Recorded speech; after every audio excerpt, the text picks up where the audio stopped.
What's up, everybody? Let's do this abruptly. How y'all doing in the chat? Let's see who we got today. Mr. Cyber, what's up? Mr. Cyber coming straight out of Russia. What's up, man? Temujin, what's up? Just in Time, what's up? Rendondonian, what's up, man? Quindy, what's up? Exactly, we got those King Kong vibes. Macbeth's Heads, what's up, man? Comrade Romano, what's up? Mr. D, what's up? No More Libs, please. Shout out No More Libs with his interesting videos. What's up, Brent? I already said Rendon. What's up, Great Gaddafi's Ghost? What's up, Punjab 1FI? What's up, Quindy? Okay, I'm gonna get to it. Don't worry about it, Quindy. But I want to first start the stream by saying I wasn't supposed to stream today on Tuesday. I said I wasn't gonna stream Tuesday, but the reason for that was because today I was supposed to get my hair cut, but my barber guy he wasn't available today. So I rescheduled for tomorrow. So tomorrow there's not going to be a stream. And Thursday there might be a stream. But definitely this weekend there's going to be another stream. So I felt like we got to do a stream on Tuesday because, I don't want to leave you guys hanging throughout the week. You know what I'm saying? Infrared cannot be silent for so long. And what's up, John Brown? How you doing? And there's also something else I want to say. In case, the air has not been cleared, guys, is that it's simple fact that infrared cannot be stopped. Infrared cannot be stopped. You understand? We are in a nascent stages of our growth right now. We're like a baby in the cradle right now. Infrared cannot be stopped. Okay?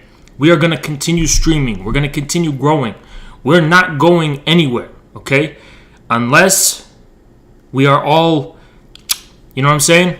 This has been a long time in the making, this whole thing. I'm muted?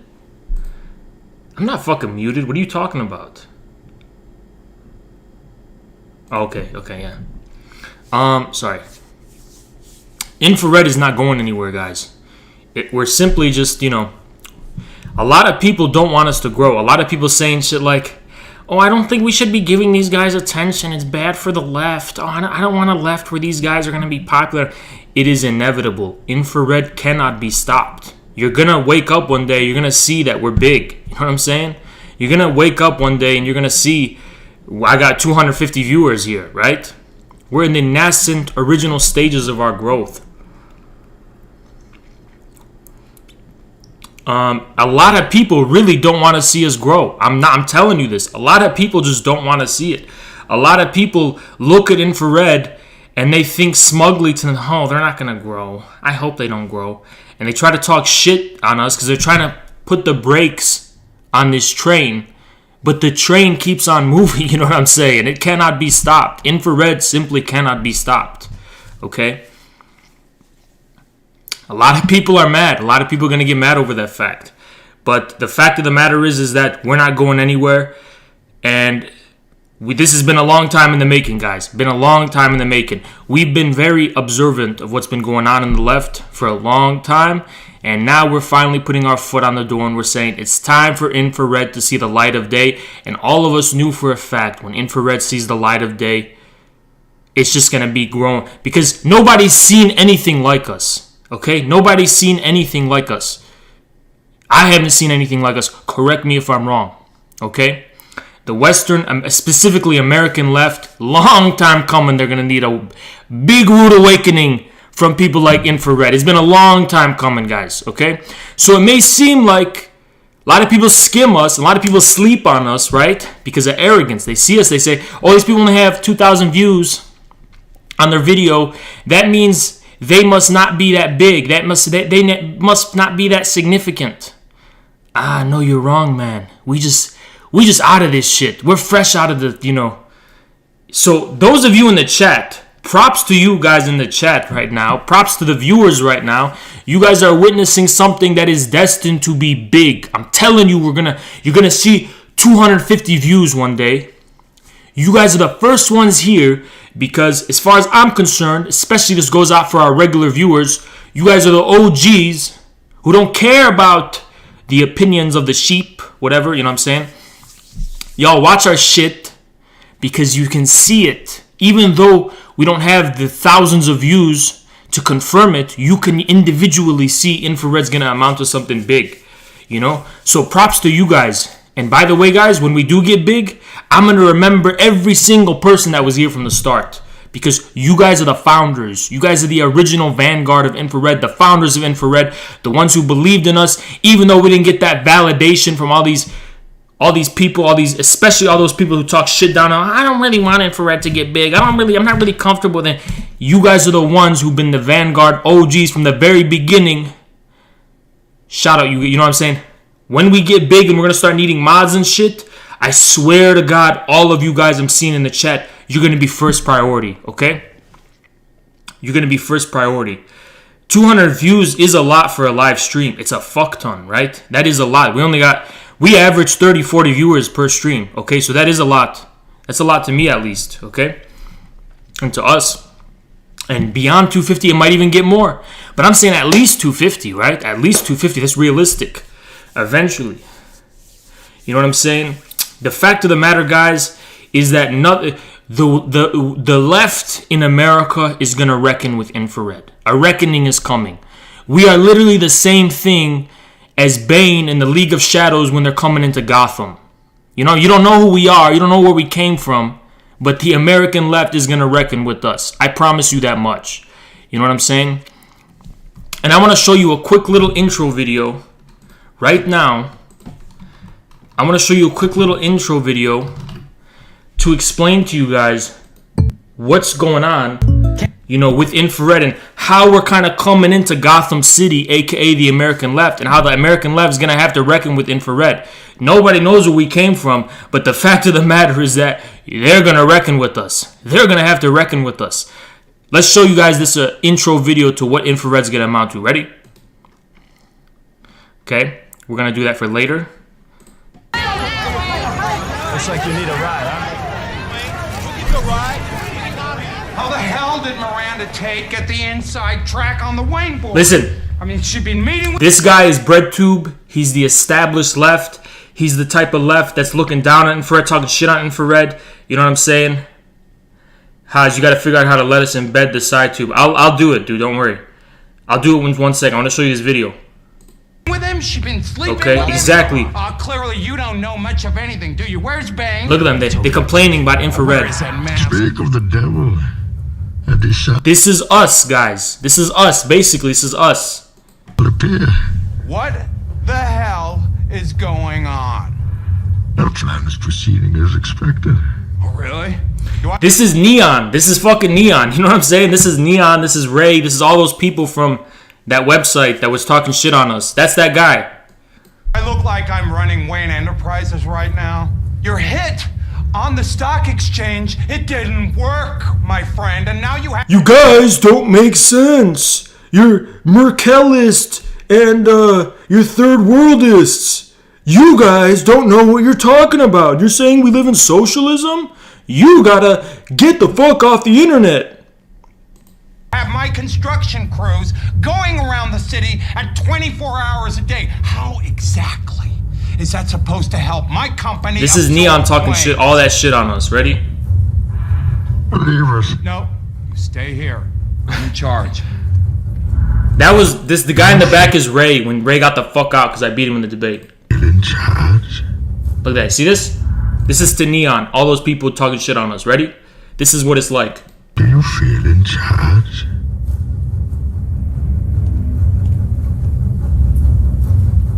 I've paid you a small fortune. This gives you power over me? What is this? Your money and infrastructure have been Your clout and your attention, Neon, and all you haters out there. important till now. What are you? Have Gotham's reckoning. We are the American left's reckoning, guys. That's what we are. And the borrowed time you've all been living on. Pure evil. I'm necessary evil. Exactly. That's exactly what infrared's about. That's the type of vibes we're projecting, and everyone can see it. You guys are gonna see the plot is gonna thicken. Gotham City's got some reckoning with infrared. I'm telling you, Gotham City's got some reckoning with infrared. we're going to have implications for the American. I'm talking about implications. You know what I mean? For the American left. And just like the Joker, just like Bane coming out of nowhere. You know what I'm saying? That's what we are all about. That's what's going on here. You understand? And we simply cannot be stopped. We simply cannot be stopped. Who can stop us? We are putting our bait out there because we want Vosh and we want all these people to come after us because they don't know what they're getting into, guys. They don't know what they're getting into. Anybody who wants to debate infrared, they don't know what they're fucking getting into. They're unleashing a monster. It's literally the same as that scene I just showed you with Bane. They have no idea what's going on. They have no idea what plans infrared's got in store for the American left. You know what I'm saying? Look at me, you know what I'm saying? Plot thickens. You know, I'm rubbing my hands together because I know the plot is thickening. And I know we're going to be clipped and shipped. We're going to be spread around. It's only a matter of time. We're going to go viral like that. You understand? There is no brakes to be put on this train of infrared. Okay? Now with that being said, this is what this stream is actually about. This one specifically, right? Because there's a reason I'm doing this stream specifically today on Tuesday, right? Don't worry, guys. As the days pass, we're gonna keep on this train of thought, and there's no brakes on this train. But I want to do a quick little educational stream, right? I want to do a quick little educational stream because all I see nowadays is that I'm seeing this phrase of capitalism and capital, and everybody's using these phrases, and I feel like it's about time we return to the basics. And I want to reintroduce you guys to Marxist capital. So all the bullshit you got in your head about Marxist capital and all the things these fake Marxists are teaching you, these fake leftists are teaching you, everything you've been seeing on YouTube, I want you to turn it off for 1 second, and I want you to be a baby newborn from the cradle, and we're going to go down from scratch, and we're going to talk about Marxist capital. We're going to talk about the meaning of capital. We're going to go down back to the basics. It's exactly what infrared does. You know what I'm saying? So let's get right into it. And this is going to be a visual-heavy stream, and we're going to use visual illustrations for this, okay? So the first question for our stream is a simple question. Simple question. Ready? What is capital? Simple, right? What is capital? I mean, what is that? What is that word referring to? What is capital, right? What is this? This word you've seen all around all the time, right? Well, it's condensed in this formula. You guys probably know about this formula. You've seen it before. MC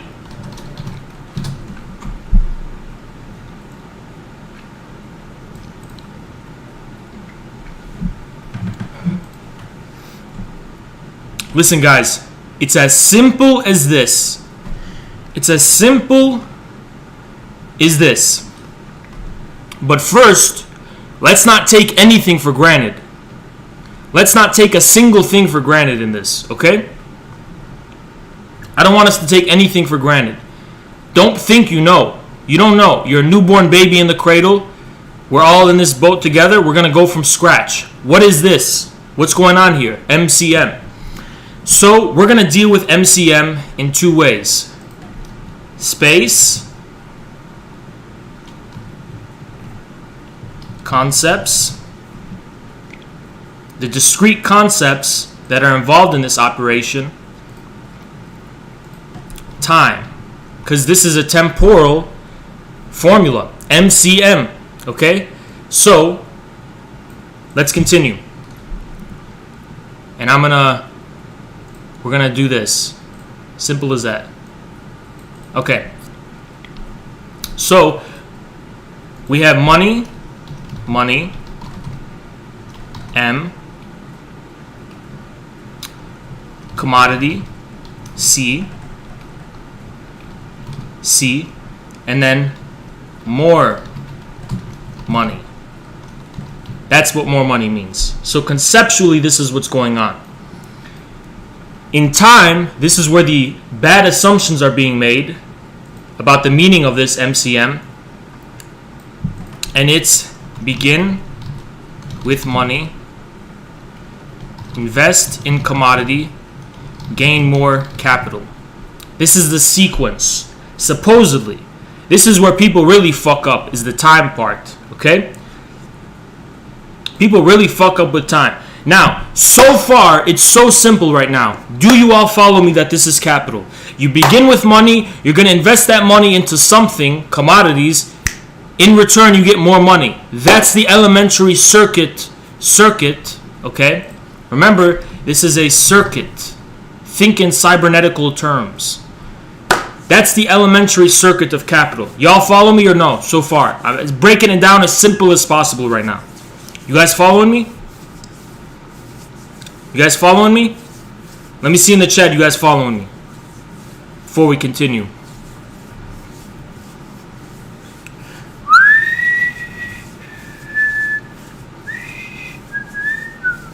I don't see nothing in the chat. Is there a delay? Is there a delay going on? What's going on? Cricket. I'm hearing crickets. I'm hearing crickets chirping. What am I supposed to think? Okay, now here it is. Pouring in now. My bad. There's a delay. There's a delay. Yes. Define money as distinct from currency. Don't worry about it, Great Gaddafi's Ghost. Just think about money in your head. Don't worry about the whole thing. Y'all get it. Okay. What's up, Neat Feet? You guys get it. Okay. Great. Okay. Great. So, I'm going to delete all this. But, actually, no, I'm not going to delete it. I'm going to save this. Hold on. I don't want to dox our shit. So, I'm going to save this. Save as PNG. Click this here. Capital. Okay. Saving that. And we can bring it up later and return to it. If need be, right? If need be. Flurper, I'm getting to that right now. The first element in this circuit of capital is something called money.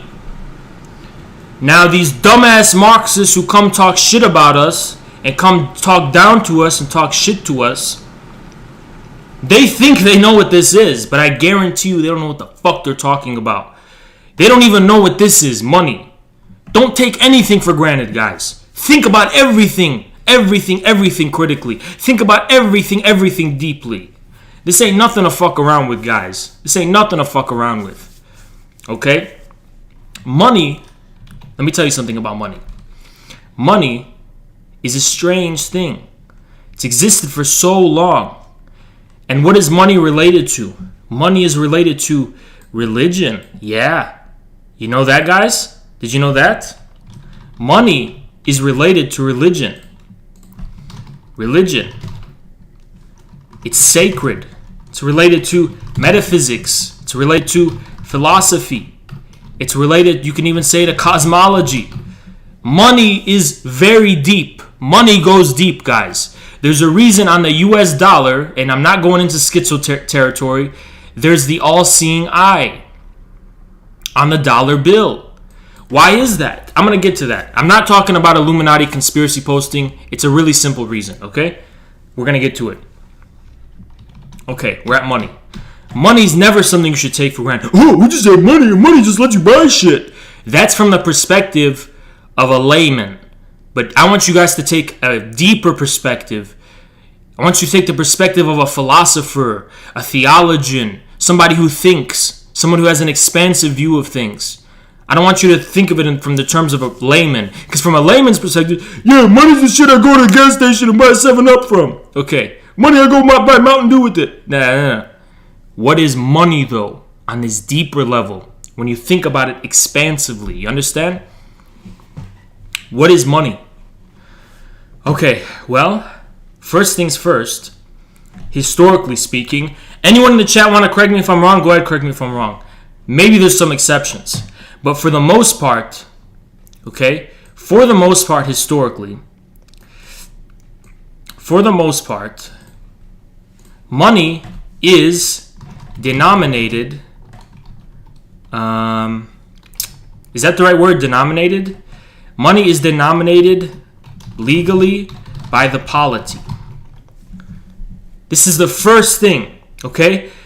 Actually, one of the things that define an empire or some kind of central authority or a polity historically, the easiest thing is monopoly over printing.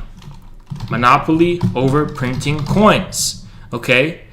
In, I think it was the Roman Empire and many other countries, printing coins outside central authority is execution. It's nothing to fuck around with, okay? Another fun fact, in many polities and empires, such as the Roman, money printing was religious. They did it done near temples, okay? Not a lot of people know that, okay? How do we only have 23 viewers, by the way, guys? Like, I'm dropping so much. It's okay. The 23 that are here, you're at the vanguard. You're getting it before anyone else, okay? Don't worry about it. But, yeah. This is something a lot of people don't... When people think of money, what do they think? Oh, there's shit in my pocket. I'm going to go to the gas station, buy some Mountain Dew. I'm going to buy some cigarettes. No. We want to take a more expansive view of what money is, right? Think about it like this. Money is religious. Money is political. Money is metaphysical, okay? Money equals fiat currency. That's way more complicated. We're not going to go there. Way more complicated, okay? So, now that we've established that, let's think about a few things that we know about money, okay? What do we know about money? Layman.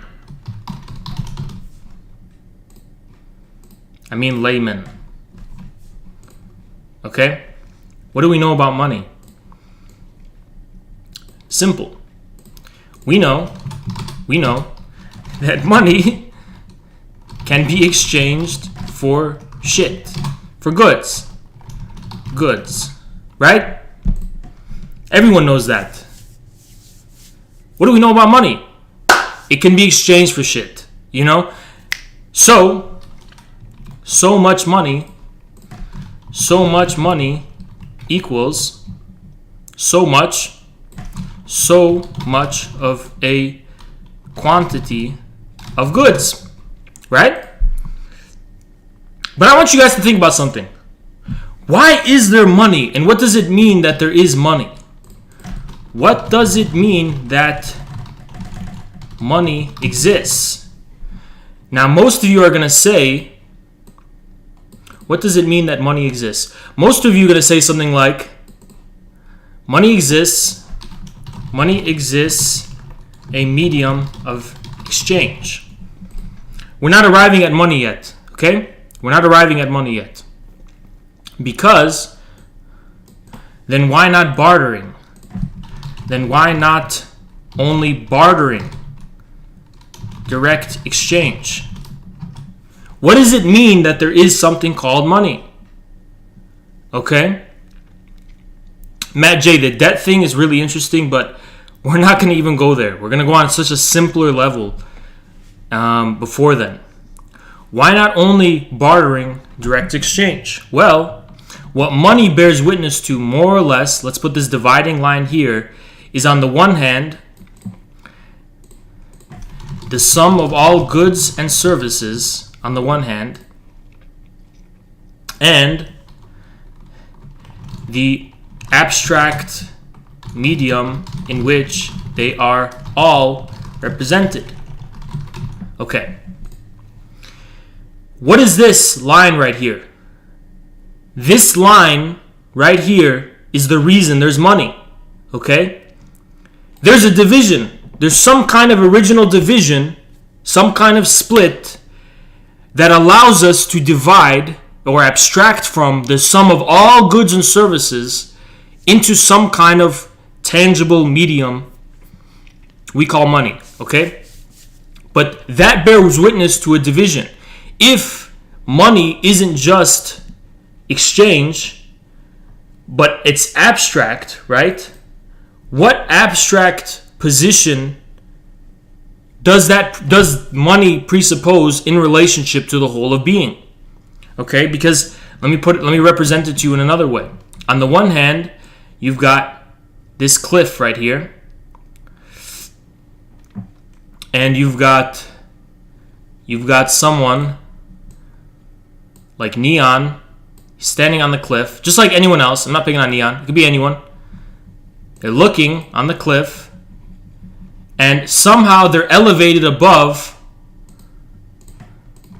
all goods and services, all things that can be exchanged in general.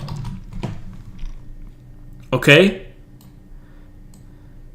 This is like a pit, right?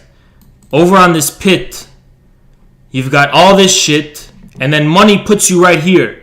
Money puts you in this vantage point, okay? Money gives you this bird's eye view in a sense, where you're above it all, right? You guys follow me or no so far? You're above all of it. Because money abstractly represents all of it. Does this make sense or so far or no? Let me know where you guys are at. There's a delay, so remember, that's why I'm waiting. See what you guys think. Whoever said supply and demand, stop trolling. You understand? This is your God. That's deep. You guys understand? I'm waiting for you guys, because we can continue on this or we could move on, right? But I want you guys to understand this. You guys follow? You follow. Yes. Okay. Few people said they're following. Few people said they're following. Following. Yes. We're here. Damn, I hate this fucking delay, man.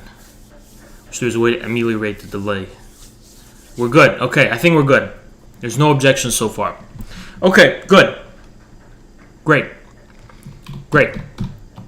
I want to talk briefly about exchange. Okay. Exchange. I just made this cliff. Keep that in your head. Keep that in your head. This cliff I just showed you. Keep it in your head. Imprint it in your mind. Remember it. Let's talk about exchange. What is exchange? What is exchange?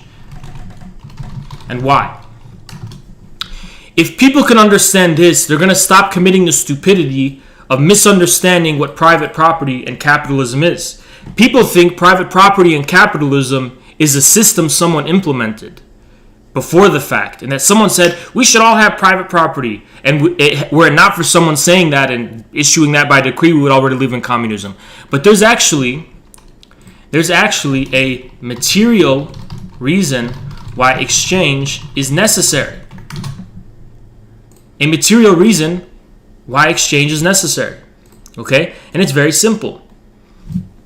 We're going to do more of this bullshit abstractions. So let's say we have here Neon, and then we have Ray, right? Why is it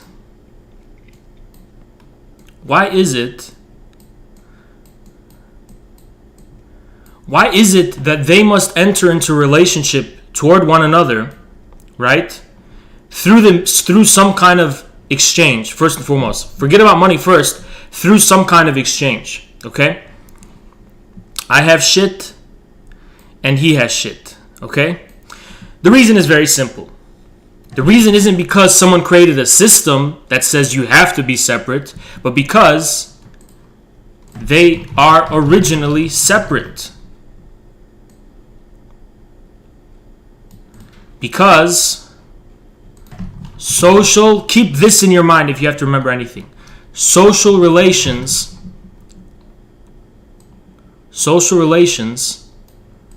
are not given. Okay? Let's say they're born on different parts of the planet, right? And they're going through the Silk Road, or whatever, exchanging goods. How else could they enter into some kind of relationship if not, then by measuring here's my shit, what is a fair equivalent between the two? Okay? This seems like it's all simplistic and it's all intuitive and it's all given, but Some people just don't think about this, okay?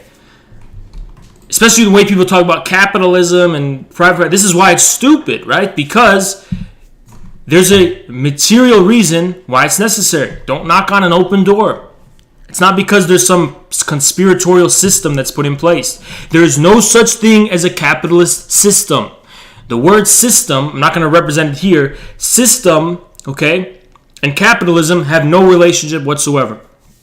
You understand? System is a cybernetic word, okay? Capitalism, okay, is not a system because it's not premised by some kind of... Nobody says, let there be capitalism, and then there's capitalism. Capitalism is the culmination. What about family relations? It's very related, but we're not going to get into it here. Within families, you have communism, basically, historically, okay? All right, so we understand the material reason behind exchange. That's the most simplistic point we're going to make so far, but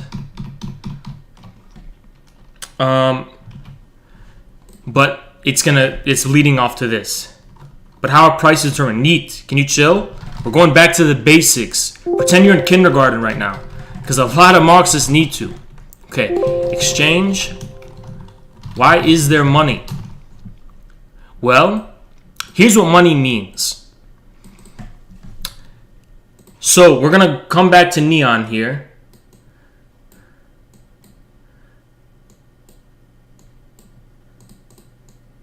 We're going to have neon here. And we're going to have Ray right here again.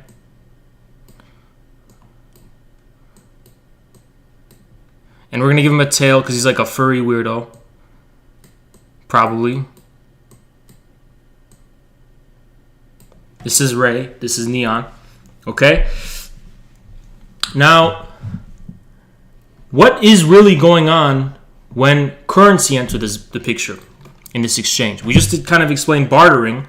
With bartering, right, here's his shit. Here's Ray's shit. Right? Bunch of boxes. And here's neon shit. And with bartering, right, you're going to have so much of this be exchanged for so much of this. Okay? That's what's going on with bartering. You understand? But when money enters the picture, instead of these squares, he's just going to have a little coin, some currency. And let's put that Illuminati symbol right there. And we're going to put that right here. Okay, good. Right? It looks like the Greek Democratic Army symbol. Okay, sorry. With money, you're going to use this little thingy. What do you guys think? Are we being a little bit generous to Neon with what this looks like? Okay. He's taking a big piss in Ray. Okay, sorry. I'm really fucking it up here. Money is being used to purchase this so he can have this shit. Okay? But what is this curious little thing? This money, right? This piece of currency, this gold coin. What is this thing? What's going on? What's going on? Makes no sense that the furry was wearing a diaper. Okay. What's going on with this, right? We just explained that money basically purchases for all exchangeable goods and services.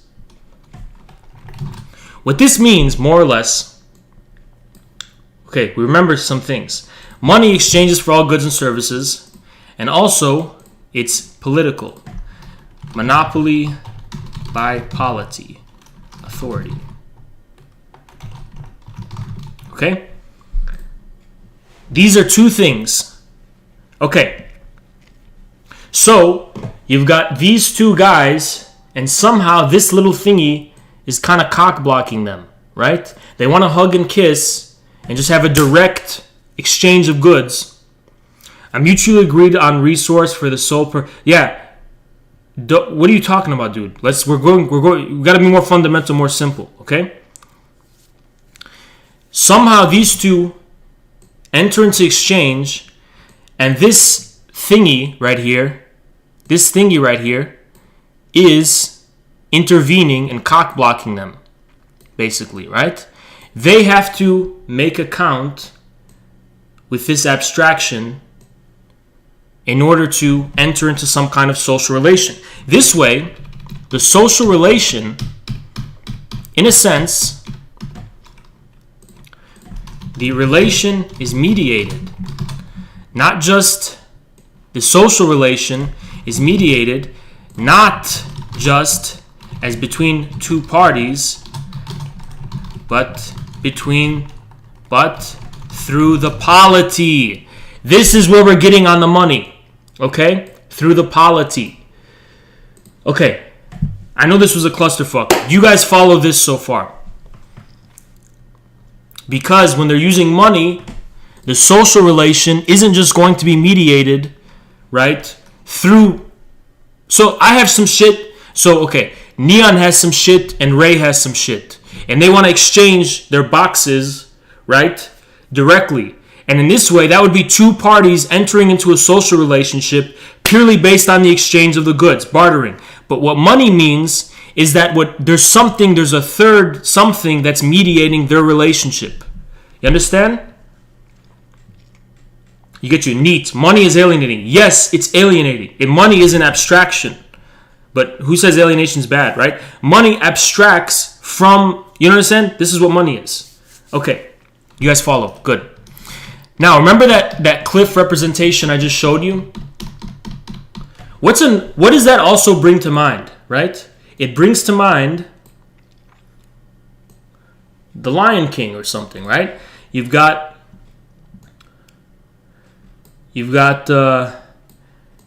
this king over here, right? Sitting on his cliff. And then you've got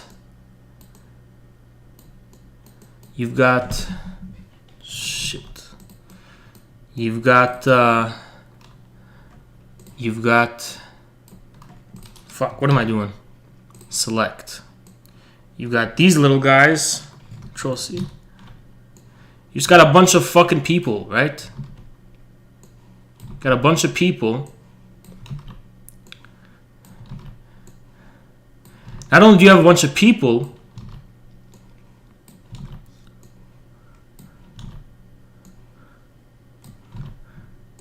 but you also have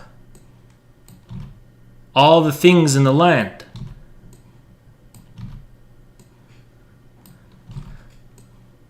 You've got all the people. Sorry, this is such a dragged on point. You guys get it. You got all the people, and then you got all the goods and services and all this shit, right? Simple, right? Forget about hierarchy, okay? It would be easier to understand if you didn't mix Neon too much into this. Okay, fine. I'm just need an example of an individual. Guys, you're getting ahead, okay? We're very simple, okay? So, this represents what? The polity. This is the polity, right? Polity.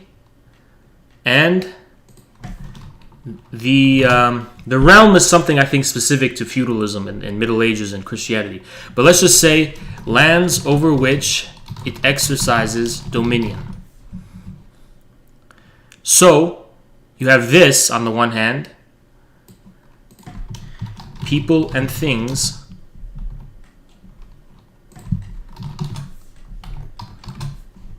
over which it exercises dominion.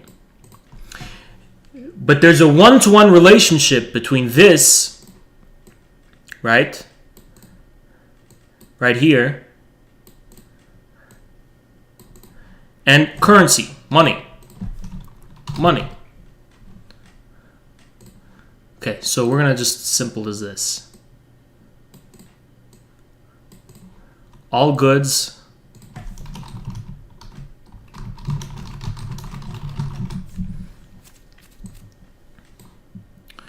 This looks so ugly.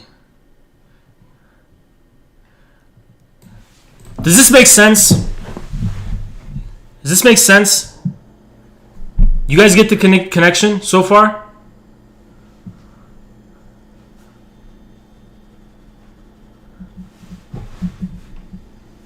Tell me if this makes sense. You get the connection so far.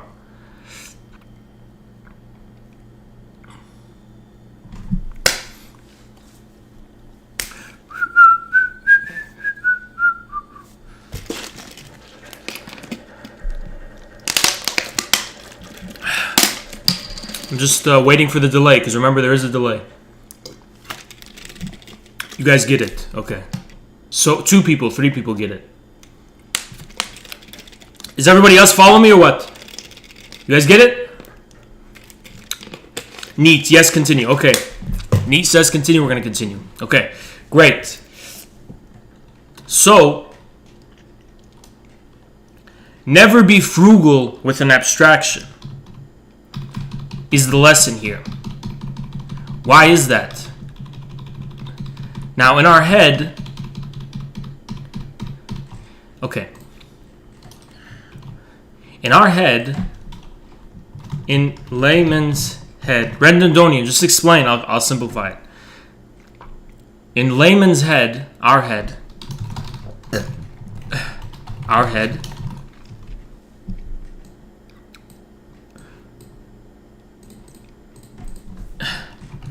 money just means, and money abstractly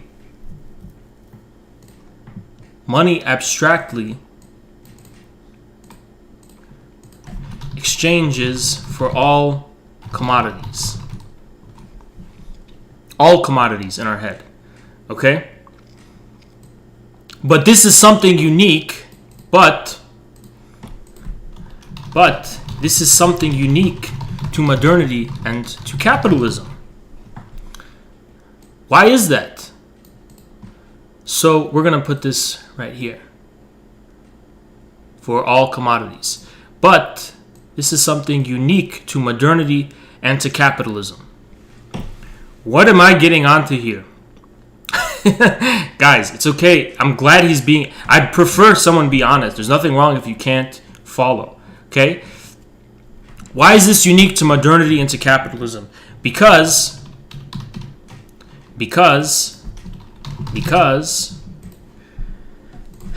before capitalism, the range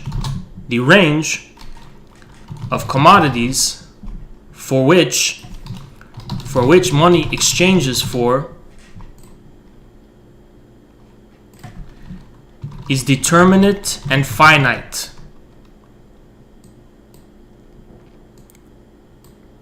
Determinate and finite.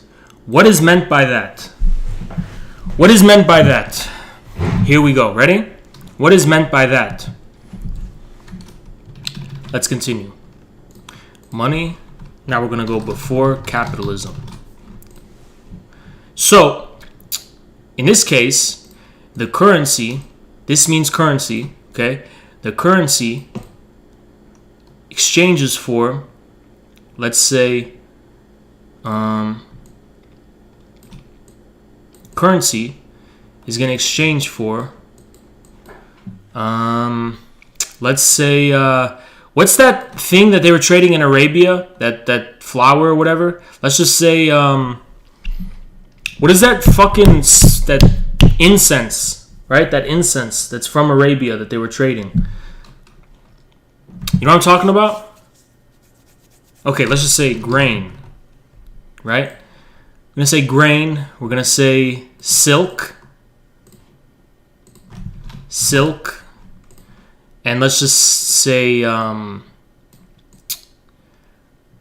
want to say salt, but I don't want to say salt. I want to say, what a weird comment. Grain, silk, and what is that fucking thing they were trading? I don't know. Grain, silk, and fuck, I have a brain fart right now. What am I trying to think? And let's just say swords, right? Because you can think of a blacksmith. I haven't defined capitalism at all, guardsmen, yet. I haven't done that yet, okay? grain, silk, and swords. Okay, I'm using all these because they're specifically, okay, how is this produced? How is grain produced?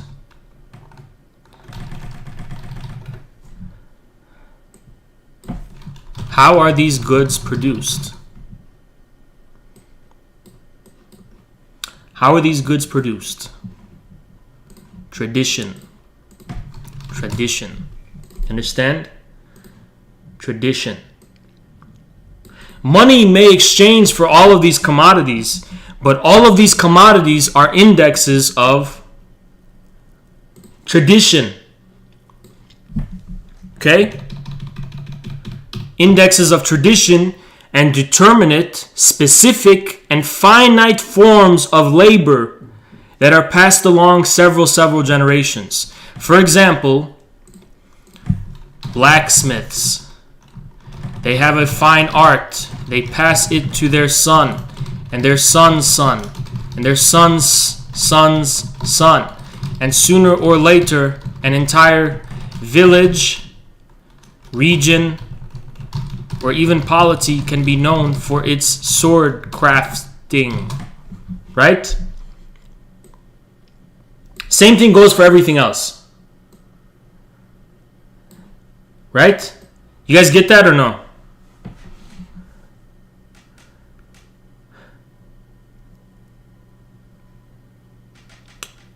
You guys get this?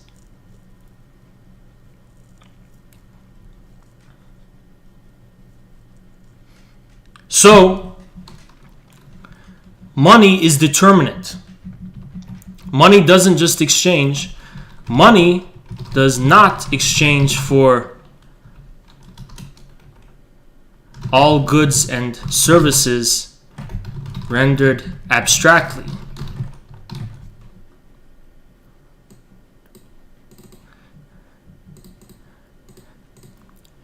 Rather, the abstract rises to the concrete. Meaning what? Meaning what? The abstract abstracts from determinate commodities, goods, commodities, and services passed by tradition, for example.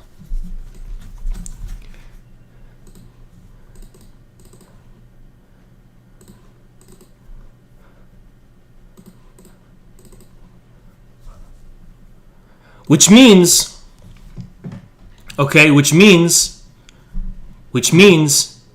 this coin right here doesn't mean all goods and services. Despite the fact that it's abstract, despite the fact that it is abstract,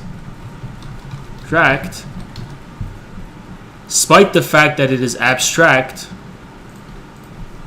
it abstracts, it is abstractly concrete, or it is concretely abstract. It is concretely abstract. When you think of the king,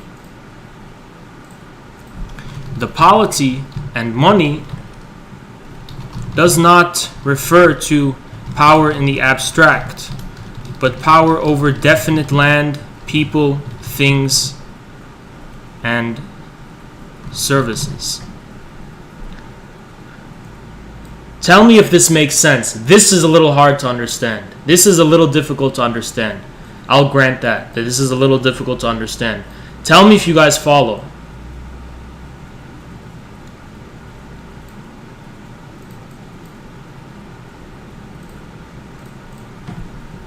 This is really difficult stuff, so no shame in not understanding this part. This is hard, and I wonder if I have to, make it more clear.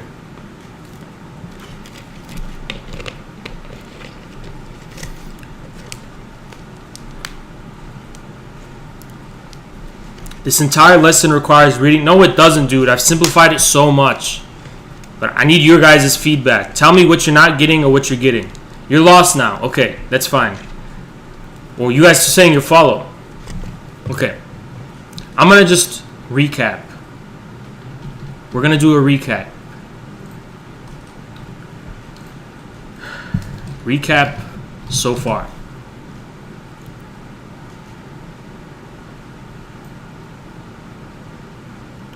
Money doesn't have value, but we give it value. Guardsmen, you're way too much overthinking it, okay? Just think about what money is as it's used. Don't think about it more deeply. What is money exchanged for, and what original division gives rise to money? Recap so far. Recap so far. How does it change anything if it's definite things but not abstract? Mr. Cyber, I think the point is that it doesn't change directly like in capitalism. In capitalism, there's technological revolution in the forces of production. In pre-capitalism, that's why technological change is so stagnant and slow. It's because, what I said before, the craft is passed along by tradition. The abstraction is static. Despite the medium currency, the art history can be tied to the same abstraction. The abstraction, not quite static, but determinate. Just rewind and rewatch what he just said. Okay, well, I'm going to do a little quick recap. Okay, recap. In bartering, okay. Exchange exists because social relations are determinate and not given. You guys understand this, right? Exchange exists because the social relations are determinate and not given. Okay? The simplest type of exchange is neon selling grain to, what's that guy's name? Ray, in return for some pelts. Okay? This is bartering.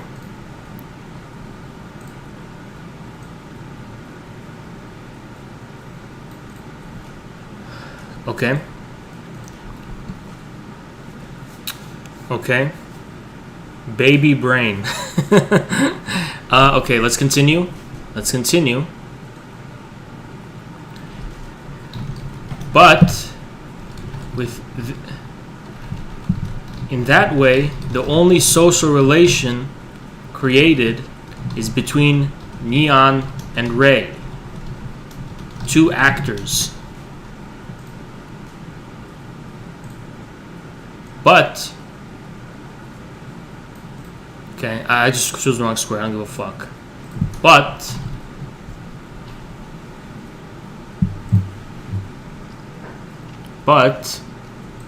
now my fucking camera's in the way. I can't even see my screen. But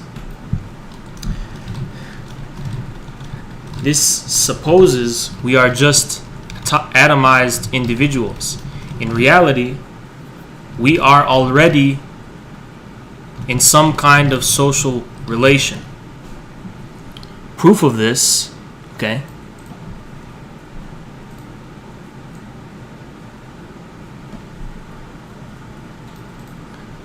Alright, I'm gonna go up here. This is the recap. I'm laying it all down for you guys.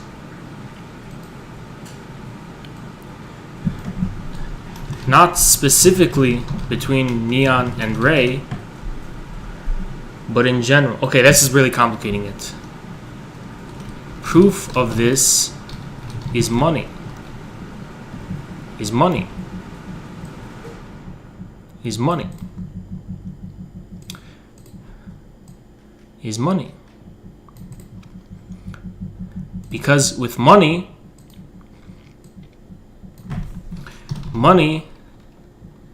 abstractly exchanges for all goods and services. Money abstracts from this and exchanges for all goods and services. Okay?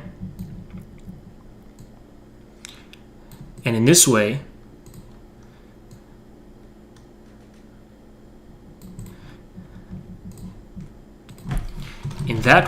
what is being exchanged between Neon and Ray, what is being exchanged between Neon and Ray is the very social, what's the good word? Between Neon and Ray is some kind of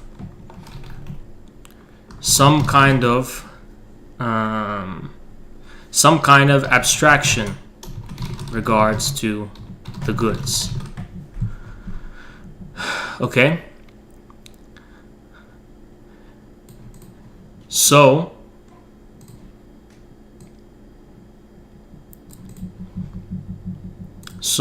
I'm not planning any of this. All this is coming out of the top of my head. So bear with me, guys. So some kind of abstraction, which means the polity which prints the money, coins, right, already intervenes somehow between them.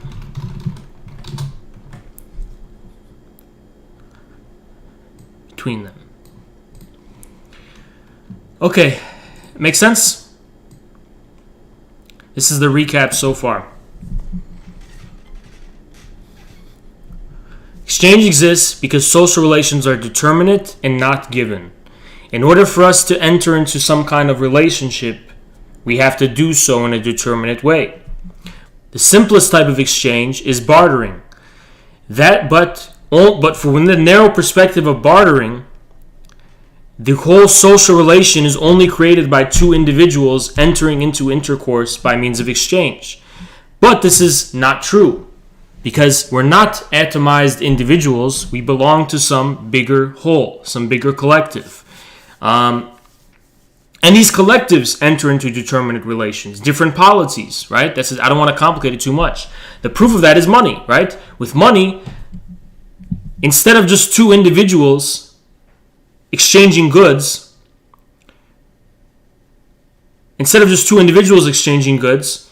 you're exchanging for goods what is a medium that abstractly represents all goods and services, okay? In this way, the polity intervenes in the relationship between the two individuals already. What this bears witness to is the fact it is not just two individuals isolated from the social whole. What is being exchanged between these two individuals is the very determinate way in which the social whole, abstractly denominated in money, represents all goods and services. I know that's really complicated, okay? This is the recap so far. Any questions before we move on? Okay, and we'll do the before and after capitalism. Let's just increase this, because we have some room to increase this. And we're going to just take it from the bottom. Okay. Thanks for reminding me of that, Neon. The thing about taxes, I can't read your name because it's in Japanese, I think. But I'm not getting into why and how, right? I'm not getting into that yet. But yes, it's about taxes, more or less, from a pragmatic perspective, right? But I don't want to complicate it more, you know? I just want to make this as simple as possible. But don't be fooled by your intuition. Don't be fooled by your intuition, because, as Nietzsche's pointed out, Money may be abstract from all goods and services, but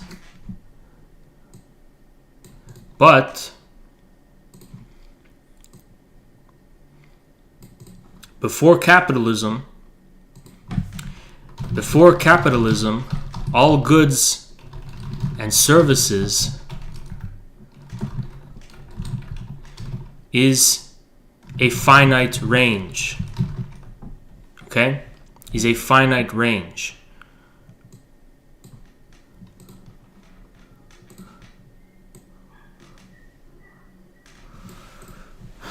You don't see it? Oh, fuck, because I'm in the way. You're right. Let me just get the fuck out of here. Here you go. See this? Okay, you don't need to see my whole head. I'll just be right here. Okay? The logo is not really blocking anything. I'm just going to leave it here. Okay? On this last point about all goods and services is a finite range, this is also true politically. In modern societies, the state has abstract power. In the pre-modern society, a polity does not have universally abstract power. In the pre-modern society, the polity, I should say, is not a Hobbesian, total sovereign. The range of people and goods over which it exercises dominion is acknowledged to be finite. Okay? Is acknowledged to be finite. Now, let's bridge this.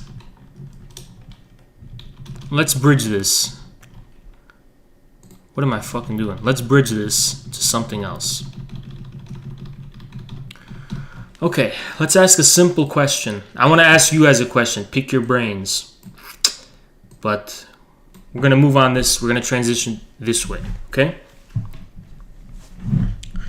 What is the abstraction for which money relates to commodities, to all commodities,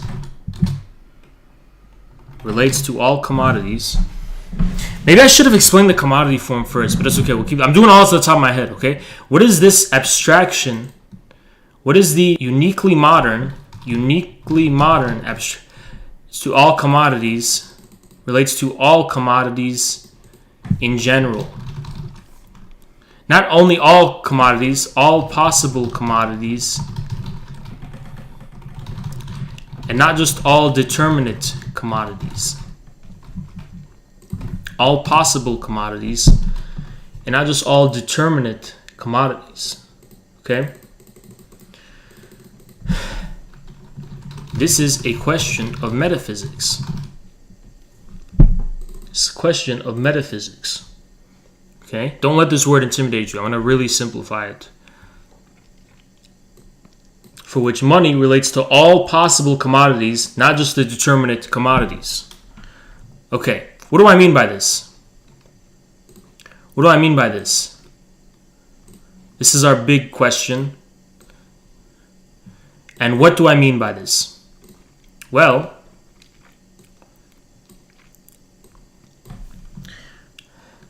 remember that pyramid I just showed you. No, because fuck. I'm not going to write this. I'm just going to show it to you. Do you guys remember how I brought up the Illuminati pyramid on the dollar? And I said there's a reason for this? Remember that? Why is this on the dollar? It's true for all money in general. But why is this on the dollar? The all-seeing eye. Why is this on the dollar? Because the all-seeing eye, what is it seeing? Money is an all-seeing eye.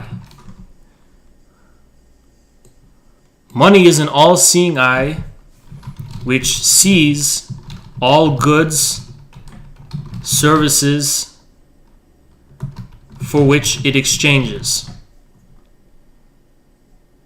That's why.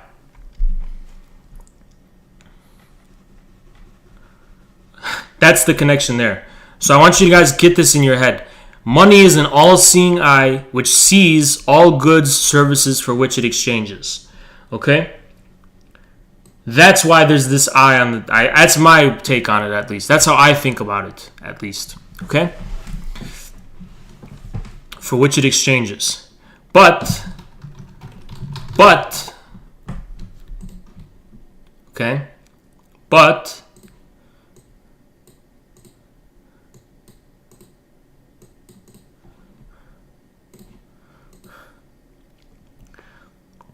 neat, it's not just that money is our God. Money is the concrete realization of God in the world. We're going to get to it, guys. This stuff goes deep, okay? I'm telling you, this stuff goes deep. We're just scratching the surface right now, okay? We're just scratching the surface, okay? And I'm simplifying it. But, crucially, all goods and services is not a finite range series, but all possible goods and services in general, but infinitely all in general. What does that mean? What does that mean? What does that mean? What does that mean, guys? What does that mean? Nice Marxian flip. What do you mean by that? What does this mean? Okay? Infinitely all possible goods and services in general. What this means, paradoxically, a paradox. Paradoxically,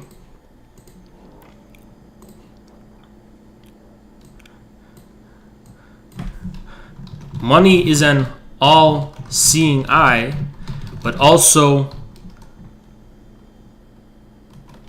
absolutely blind to specific and determinate to specific commodities. It sees all, and it is also blind to all. What does that remind you of? What does that remind you of? Does that remind you of anything? Does this remind you of anything, guys? I want to see if anyone gets this. Tell me if this reminds you of anything. I'm going to show it to you right now.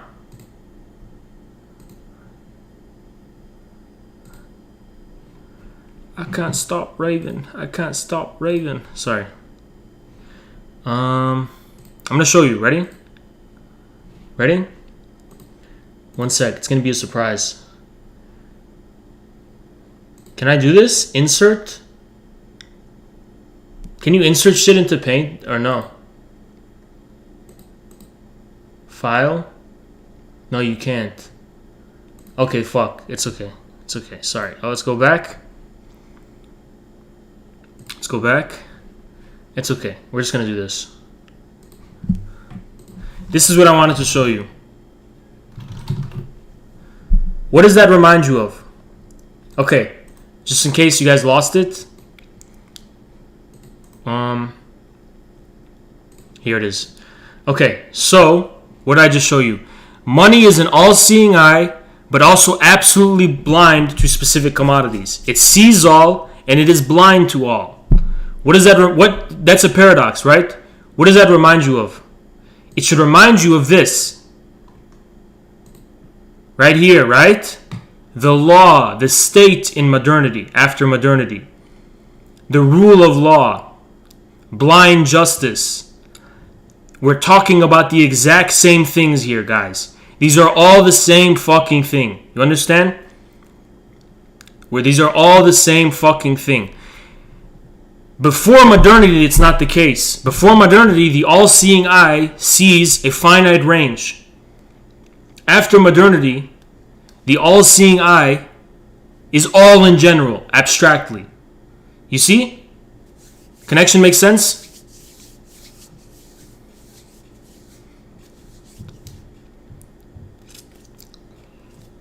Good. You guys are getting it. You guys are getting it. You guys are understanding. I'm glad. Okay. This makes it click for me. Good. It's exactly what I'm aiming for. Okay. Good. See, I wasn't going to enter conspiracy territory. It's as simple as that. Money is an all-seeing eye, but it's also absolutely specific blind. So, let's go back to this question of metaphysics. There are some theological underpinnings. Correlations, at least. We don't want to speak about causes because we're materialists here, right? But there's at least some correlations to this modernity theologically. Specifically, the Protestant theology ontology. What are some things you guys know about Protestant theology and ontology? What are some things you guys know? Well, theologically, what is the nature of God in Protestantism? And speaking on ontology, what is the nature of being in Protestantism, right? In Protestantism, God is blind. God is blind.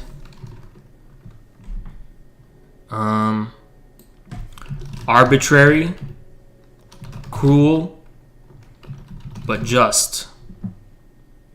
I'm butchering this. I know this is not unique to Protestants specifically, but just let this click something in your head at least, right?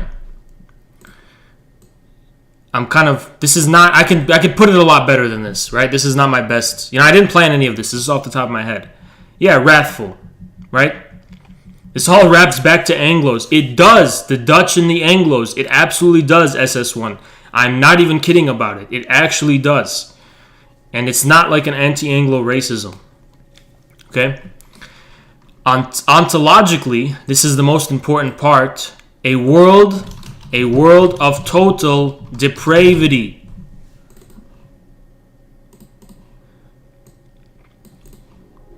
You guys know what this means? A world of total depravity? It means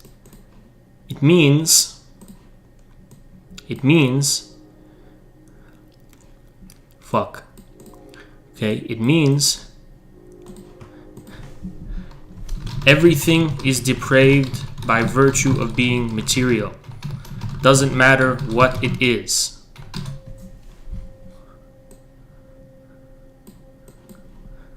You guys see? See the connection? These are precedents to the abstraction that gives rise to modernity, what we call modern abstractionism. Modernity. Have you heard of modern art, guys? What defines modern art? Do you guys know what defines modern art? Abstraction. You understand?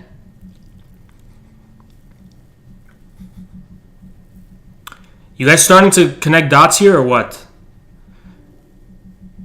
And then this is not even the esoteric part, Great Gaddafi. The esoteric part is when I trace it to Gnosticism and I show how Gnosticism gives rise to both Protestantism and Renaissance humanism and the Medici banking family and what they were doing with France and how these different... It's fucking crazy. It's fucking crazy when you wrap all of this together. But I'm not going to even go there. But this is not the esoteric part, Great Gaddafi. These are just connections I want you guys to make in your head. Abstraction for its own sake. SS1 baby, I'm pinning your comment. That's what we're dealing with here.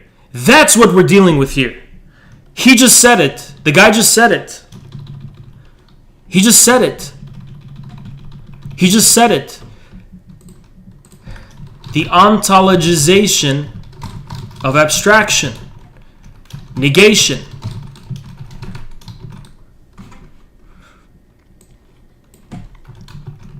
Abstraction for its own sake. Negation for its own sake. You guys get it? Modern art is not the imitation, right? Rather the imitation of abstraction. This is the point, guys. Because abstraction is nothing new. Abstraction in nothing new. All societies have abstraction. This is what is unique. Right here. This is what is unique. In a sense, abstraction and negation becomes ontologized as its own type of God. In a sense, it becomes worshipped. Abstraction and negation itself, in general, in the abstract, period. That's how you think about modernity. And you can tie it back to Protestant theology, you can tie it back to Gnosticism. But I don't want to get into Gnosticism because it's too five-head, right? We're just gonna... No, don't worry about postmodernism, okay? It's a term that's thrown around. Most of the time when people are talking about postmodernism is bullshit, okay? But this is what's unique to modernity right here. The ontologization of abstraction and negation for its own sake. See that? For its own sake. Now that's a funny thing. That's a funny thing. That's a funny thing. That's a funny thing. Why is that a funny thing, guys? Tell me why that's a funny thing. Wait, I kind of see how this ties into Gnosticism. Good. I hope you guys, whoever can already see it, good for you. But I'm not going to get into it is all I'm trying to say. How many levels of philosophy are you on? You seem like a little kid. I don't know what you're saying. Modernity is post-modernity at this point. Don't worry about these terms. But what I just said is a funny thing. Abstraction for its own sake and negation for its own sake. That's a funny thing. Because how can abstraction or negation itself be real? Somehow real. How can abstraction or negation itself somehow be real? Devoid of any content, determinate content itself be real.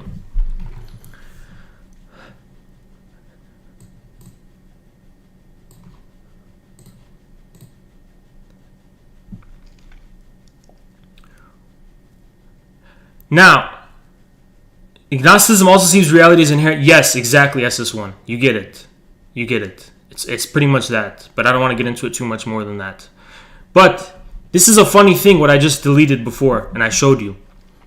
How can abstraction or negation, devoid of any determinate content, itself somehow be real?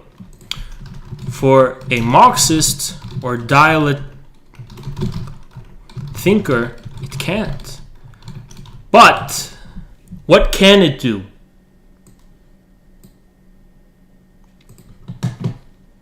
What can it do? This metaphysical position, this posture, what can it do? What can it do, guys? This blindness I'm talking about to reality, this utter, complete blindness. What can it do? We know that it can't itself somehow be real if we're Marxists and if we're dialectical thinkers. And for Marxists and dialectical thinkers, you have the rising from the abstract to the concrete. Every abstraction only disguises a concrete of some kind. So this metaphysical posture, we would say, is wrong. But even if it's wrong, in practical terms, what did it do historically? What can it do? It can free us from prejudices we have about the nature of determinate being.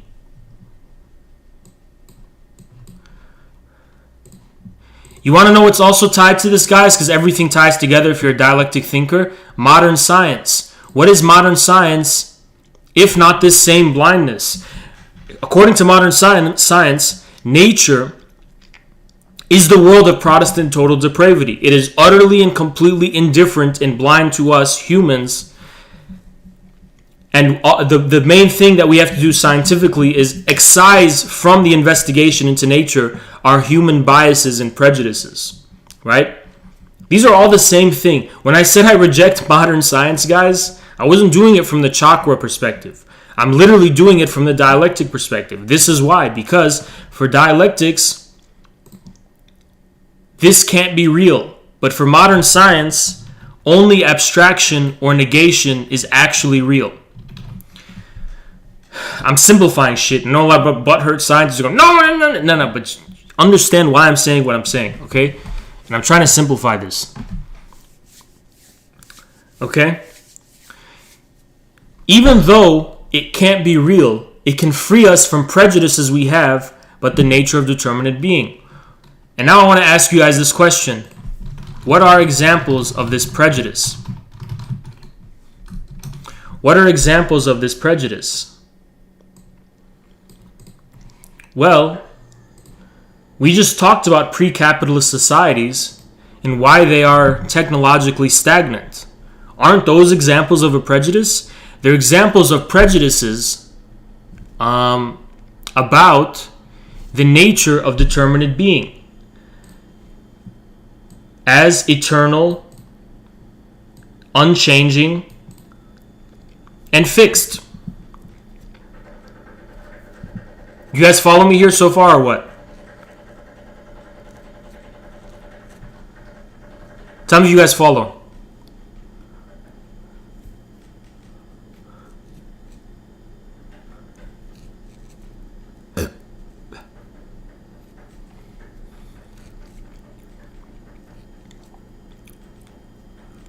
There's a delay, so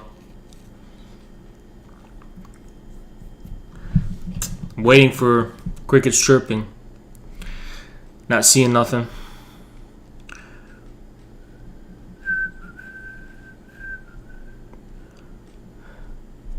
Follow. You get it, Bearer Rude, you get it. 2 people saying they follow, no one else gets it. You get it, Neat. Anyone else?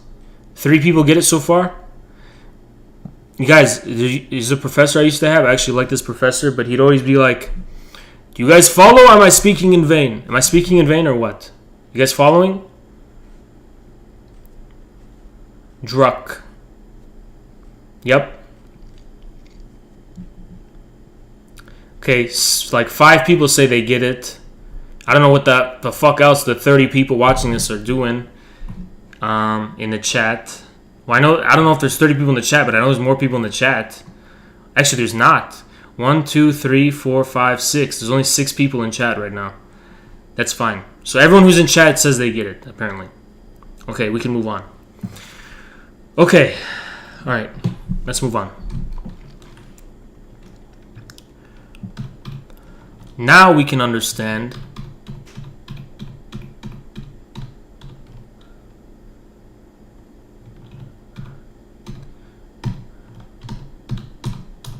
we're going to move on from money right now. Briefly, we're going to move on from money. Very briefly. I cannot control Z this, so here's what I'm going to do. Get rid of it like that, right?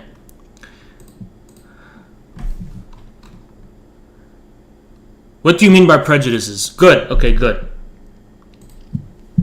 Okay, what do I mean by prejudices?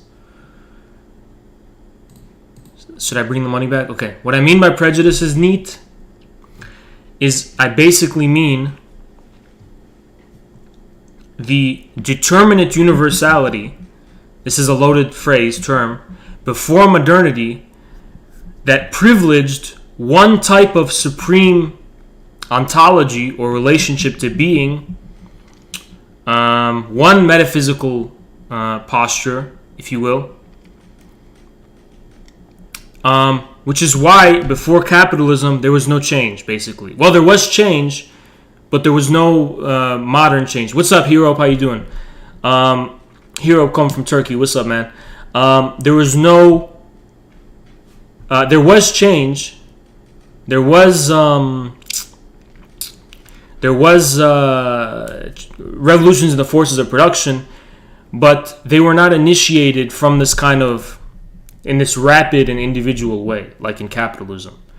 So, if we're blind to all reality needs, that also means we can be open to everything reality can be and has to offer.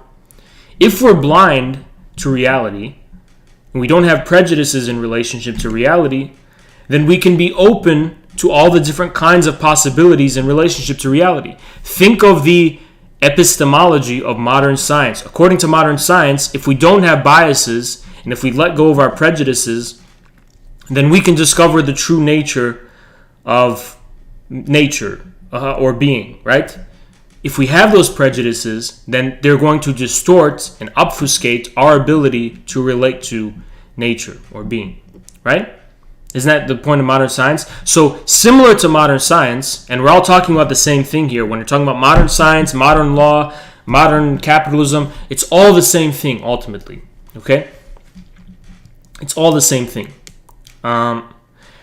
Isn't that how liberals view culture too? Liberals view culture in the same way. According to liberals, we are biased in our culture, okay? Because our cultural biases blinds us from discovering the new malleable cultural whatever realities that we can establish and create. And to do this requires us to be unbiased, modern liberal subjects who are abstracted from our communities and families and all this kind of stuff. You get it? So this is elementary modernity. Okay, now we're going to move on to the commodity. Commodity. I'm going to do this very briefly. This is going to be nowhere near as long, and I'm only doing this so we can return to money, the other money part. This one's going to be really quick. Commodity. Now, it's a simple question. What is a commodity? It's simple. What is a commodity, guys? Commodity is a very simple thing. Actually, very simple. Well, it's so good night. See you later, Mr. Cyber. Shout out Mr. Cyber. He's coming from Russia. So it's late, I guess. See you later, man. Appreciate you being here. Okay. What is a commodity? It's very simple, okay? Why do I represent commodities as boxes? Why do I do that? Something to exchange? Nope, not quite. A good? Yes, but let's be more specific. What is a commodity? A commodity is a form. It is a form. A form. You see? Commodity is a form. No, more simply, it's a form. More simply. Let's be more simple about it. It's a form. Okay? What is it that turns some type of content, grain, into a form?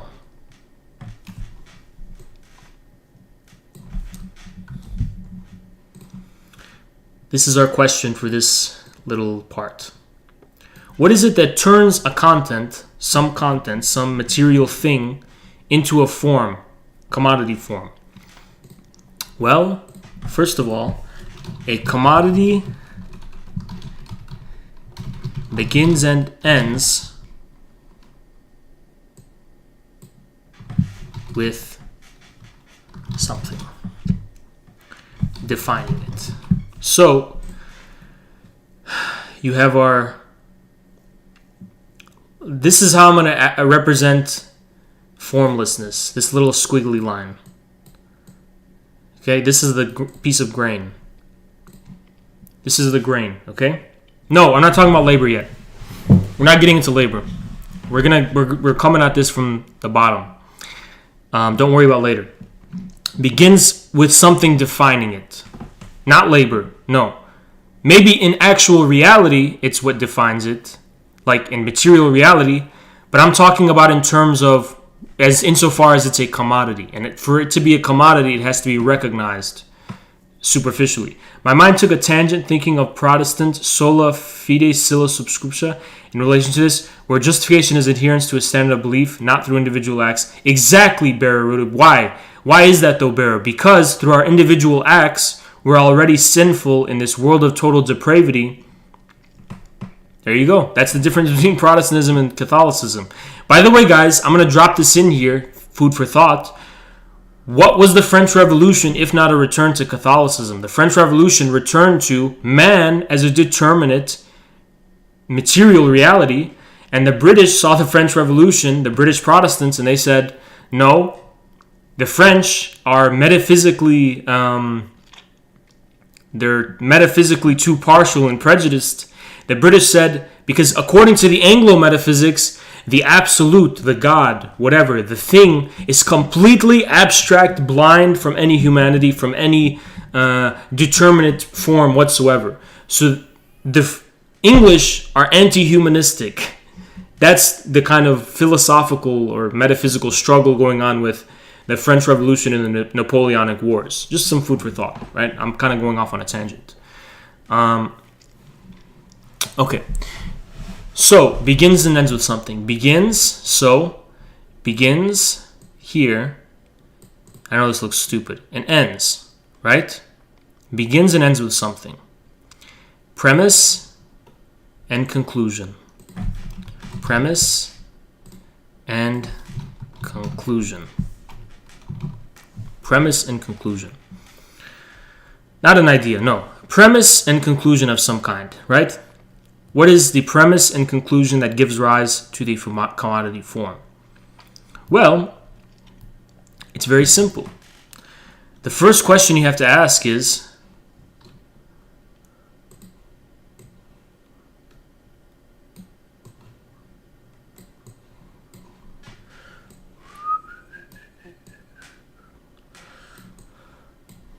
first question, maybe the only question you got to ask, is how is the commodity form measured? How is this form measured? How is this form measured?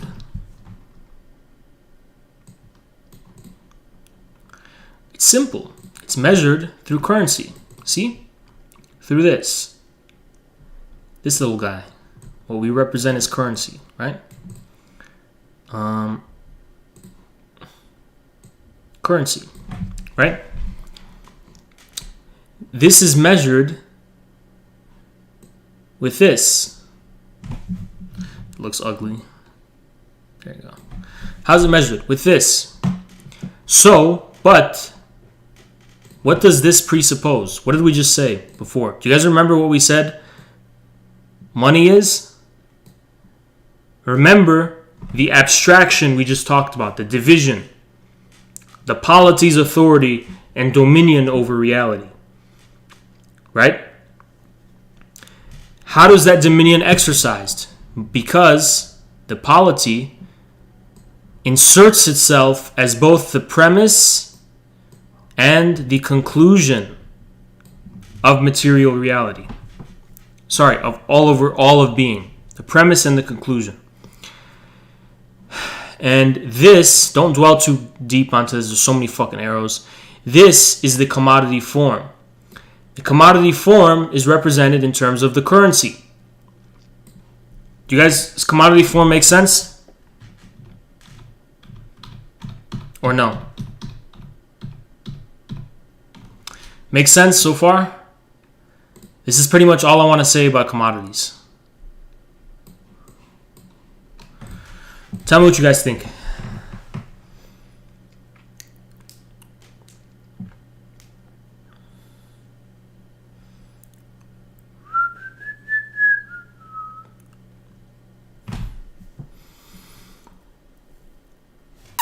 Make sense?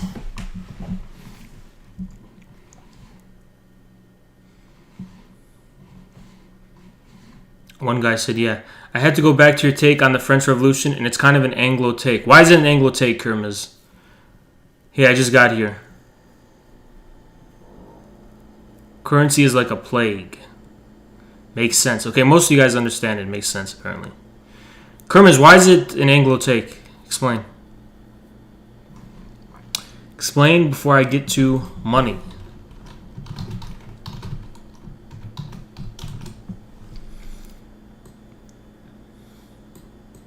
This is our next thing we gotta do.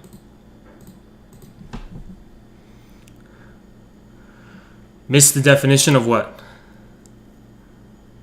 Kermers, hurry. Everyone's waiting. We're losing viewers. Viewers dropping off. Hurry. Before I'm at 5 viewers. I hate the delay so much, man. You know, I really want there to be a feature where there's just an easy way to, like, pull you into my stream, you know? Pull someone in the chat into the stream. I'm having trouble verbalizing, so give me a moment. Okay. I'm going to set up money, though, while I wait. So we're just going to set this up while we wait. Money. What is this little thingy? Commodity? Don't worry about it. Just... all this is going to rope together. The fuck is... so basically something you put money into to get more money out of. That's not how I define it at all. I simply said a commodity is a form. A form begins with a premise and a conclusion. The premise and the conclusion here is represented abstractly as the polity. The polity. You understand? Google Hey answers the feature. So, the commodity form is defined by the way in which the polity is abstracted out of the people, land, and things it exercises dominion over. I know that's a lot of words, but bear with me here. It's all going to rope together.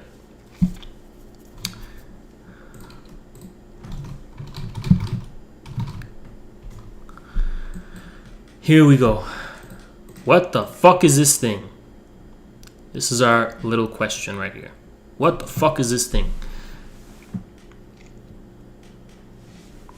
Okay. Okay.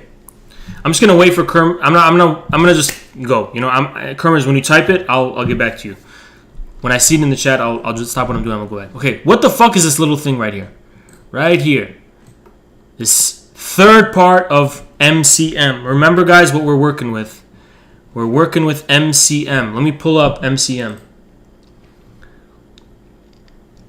Let me pull up MCM. Where is it? Where the fuck is it? Where the fuck is it, man? Can't believe I lost it. Here it is, right here. This is our original image we're working with. And do I have a way to capturing the image? Photos. Let me just open this in.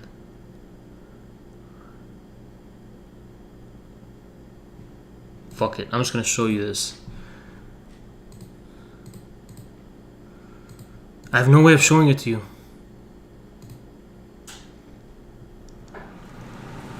Okay. That's okay. We'll save it for later. I'll open it later. Okay? This is like Heidegger for Dummies. Kind of. Oh, I actually got all of that. Okay. Can't look at this right now. Okay, I can't pull up the picture, but we're going to...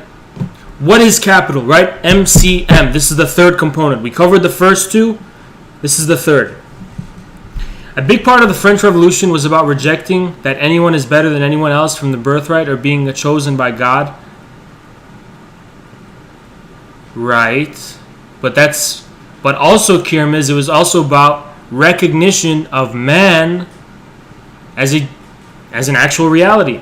Now, this man might be abstract man, universal man, but before the French Revolution, there was no man. There was just a world of Protestant total depravity. That's where I'm coming from. Okay? Sorry. What is this little fucking thingy? What is this? We just talked about commodities. Sorry, we just talked about money and we just talked about commodity, right? It's all related, by the way. What is this little thingy? Well, it's more money. Simple, right? It's more money. It's more money. More money. Now, here's the toughest part for me, because I'm doing this all at the top of my head, and we got to rope this all together back with the original thing. So the first thing we're going to think is, okay, Okay. Right? Okay. Yeah, I know it's a prime symbol, okay? Okay. More money means money taken from somewhere else. True, though, isn't it? True. At least we think so, according to our common sense. Money taken from somewhere else. Which means we're going to go back to Neon and Ray. Our friends Neon and Ray. So, we have the capitalist now.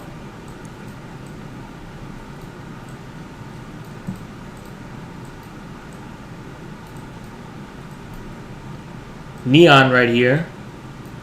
And we got the other capitalist now, Ray.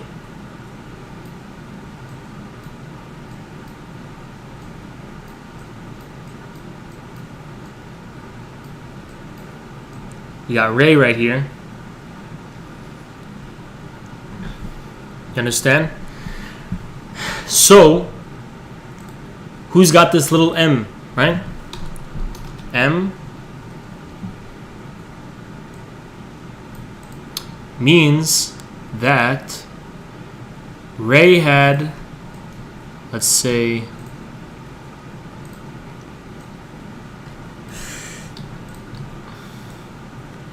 $3. Okay, Ray had $4.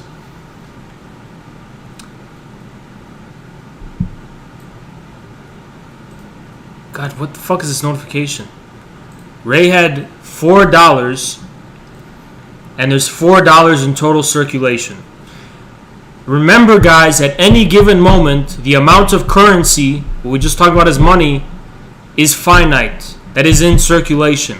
At any given moment, the amount of currency in circulation is finite. When there was the gold standard, it was almost eternally finite. With Bitcoin, they want to make it eternally finite with only a cap on 20 million. With fiat, they can always print more. But if you freeze time and stop time at any given moment, there's always a finite amount of currency in circulation. We all know that, right? Okay.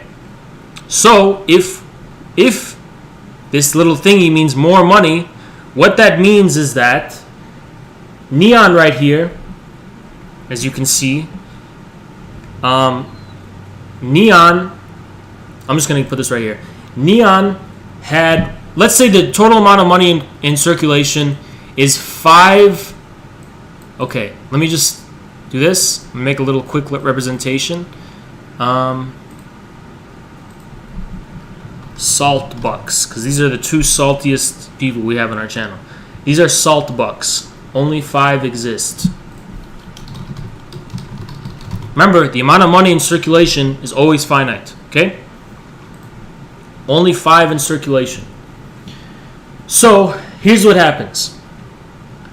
Neon right here, and Ray right here, right?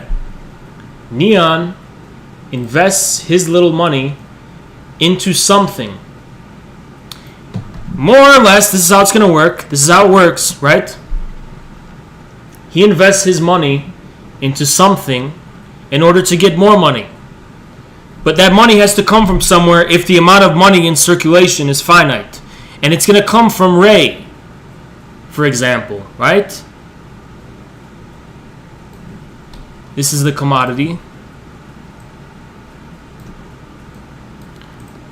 That's what happens, right? This is the MCM. Make sense? MCM.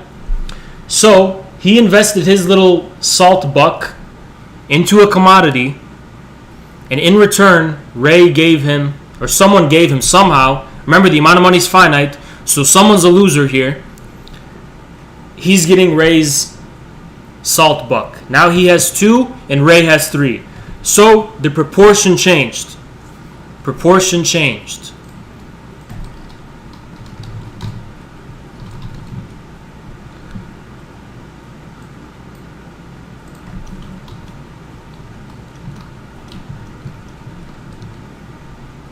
proportion changed.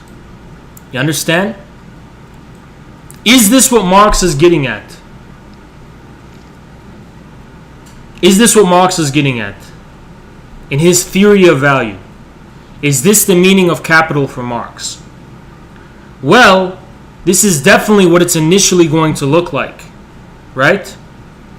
But when it comes to modern capitalism, modern industrial capitalism, the story doesn't end here. The story doesn't end here. Okay? Because wouldn't Neon give $1 for the commodity? Yeah, but that made him, he got a profit from that sum. Oh, you're right. He got 2 of them. Sorry, you're 100% right. He got 2 of them. Yeah, he put in 1 for a commodity. Ray gave him 2. Guys, you know what's going on with the trade imbalances between countries? This is something that's happening between countries. You want to know what's going on with these trade wars? It's more or less this fact. There's a finite amount of money in circulation, basically. I'm really simplifying it. A finite instantiation of value. But for Marx, ultimately, this is not enough. This is all true. This is all true here, right? But the story doesn't end here for Marx. For Marx. Why is that? For Marx,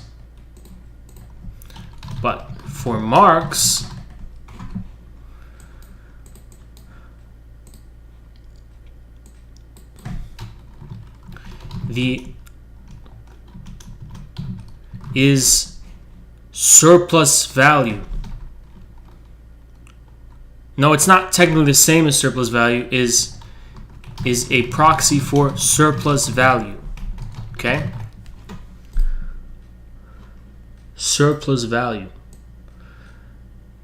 But how can there be a surplus? How can there be a surplus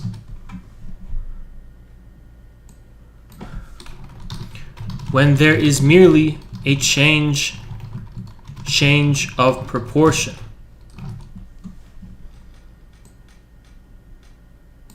Change in proportion, sorry. Right, guys? Isn't this an interesting question? Why does Marx represent it as a surplus value when there's merely, at the individual level of a capitalist, a change in the total proportion of money? Isn't this a good question or no? What do you think? Would you guys ask this question? I never see anyone ask this question. How can there be a surplus when there is merely a change in proportion?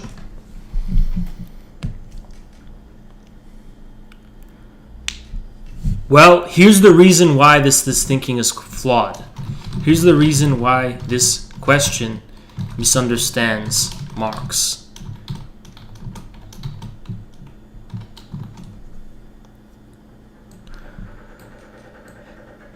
Here's the problem with this. Forget about the workers, Leonardo. I'm not talking about labor and I'm not talking about workers right now. That's this. Don't ever speak in ideological terms. Forget ideology. We want to bring up the workers because we have a political agenda to say that the workers create all value, and then we can run home and say, yeah, no. Forget labor, forget workers, totally. Forget it totally. I don't want you to think about workers. I don't want you to think about labor. None of that. We're going back to the basics from scratch. Okay? Then we'll get into workers. Things just don't pop into existence from thought. Kirmiz, but we're not talking about how they come into existence. We're speaking from the perspective of a capitalist or a layman. We're not going to involve labor. We're not going to involve workers yet. Because it's how societies allocate labor. No. The fact that money came ex nihilo. No. Here's the reason why the question misunderstands Marx. This is what I want to drive home before we talk about workers and before we talk about laborers. I want to drive this point home. The question is individualistic. The question is individualistic. Question is individualistic.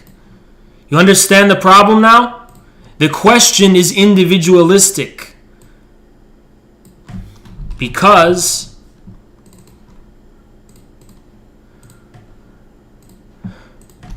for Marx,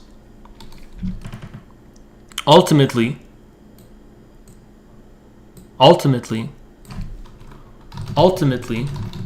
MCM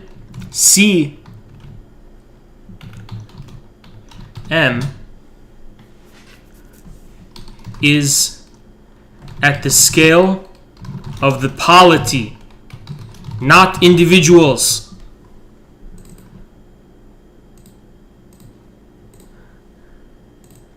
What is the implication of this?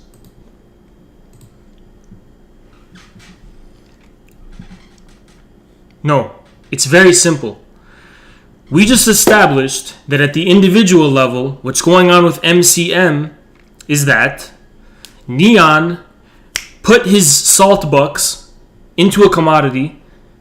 In turn, selling that commodity yielded him two salt bucks. He got his M right here, right? So the question is, why do we speak of surplus value and why do we speak of M, this little thingy right here, when there has been merely a change in proportion?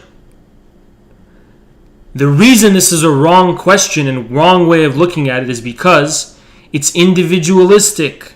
Because MCM is not simply happening at the Neon's level. It is, yes, but for Marx, ultimately, it is happening at the scale of the polity, not individuals. So, a quick aside. Different ways of, in some ways people look at this. Specifically, Nick Land.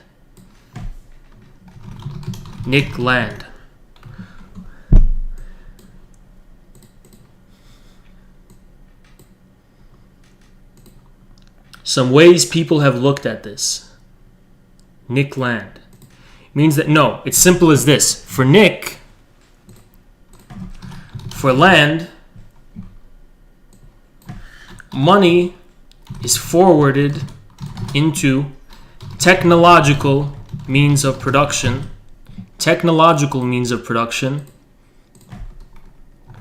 And the revolution in the forces of production is the source of surplus, is the source of the surplus value.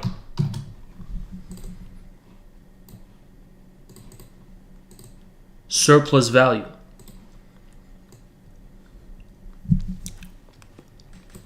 This is why it's not merely a proportional change. For Nick Land. For someone like Nick Land, for example. And I'm sure there's others who interpret it this way. For him, money is forwarded into technological means of production, research and science. I know I'm botching it and shit. I'm trying to simplify it. And this is the source of surplus value. What is the source of the surplus value? Instead of a merely proportional change,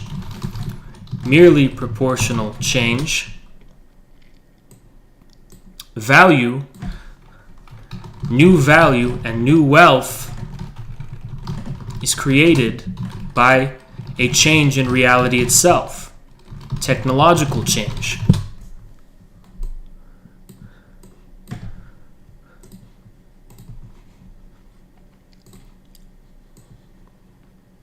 Do you guys understand this way of looking at it as a way to solve the previous question? Even though at individual levels, it just seems like the proportion of the total money supply is just being redistributed. At some fundamental level, there is more value being created, okay, at the scale of society as a whole. Not the individual, but society as a whole. The way people like Nick Land understand it is the change in the technological means of production. And that revolution in the forces of production is the source of the surplus value, more or less. Instead of a merely proportional change, new value and new wealth is created by a change in reality itself, technological change. Because that kind of change is tangible. If there's no technological change, then the amount and quality of goods and services is going to remain constant over time. But if there's a change in the very nature of reality, that's going to reflect in terms of value. Does this imply that if there is no technological change, there is no surplus value? Robert, according to this Landian view, the Nick Land view, but doesn't things like automation should make surplus smaller? I think Land rejects that view. I agree with your view, Neat. I'm going to explain why I disagree with Land. But let's just stay to Land's view. His view is that this is not true. For Nick Land, automation and constant technological revolution in the forces of production makes capitalism infinite. Infinite. For him, they're talking about you on Lefty Pole again. Do I have my own thread there or no? If Infrared has its own thread, we can go check it out soon. If not, I don't know if I want to sift through the whole thing. Doesn't that make automation should make surplus smaller? Fuck, I'm curious. Let's go on Lefty Pole. I'm curious. Doesn't that make automation... No, guys, what do you think? Vote in the chat. What do you think? I'm going to create a poll. How do I create a poll? Can I? Can I create a poll? No, I can't. Fuck. I can't create a poll, guys. No, okay, I'm not going to go on that fucking website. Fuck it, okay? I don't care. Alright. Don't worry, I'm not going to do it. We're going to stay on track, okay? Don't go, nothing interesting being said there. Okay. Does this imply that there's no... So, okay, it doesn't imply that because... Now, there's some issues with Land's view. Well, maybe not, but I want to add something to Land's view, okay? I want to add something to Land's view that's not there before. Actually, and I think Land himself knows that, the revolution in the forces of production is not happening at an individual level. So let me just put this here, right? Actually, let's get rid of all this. You guys can always go back and just look at it, right?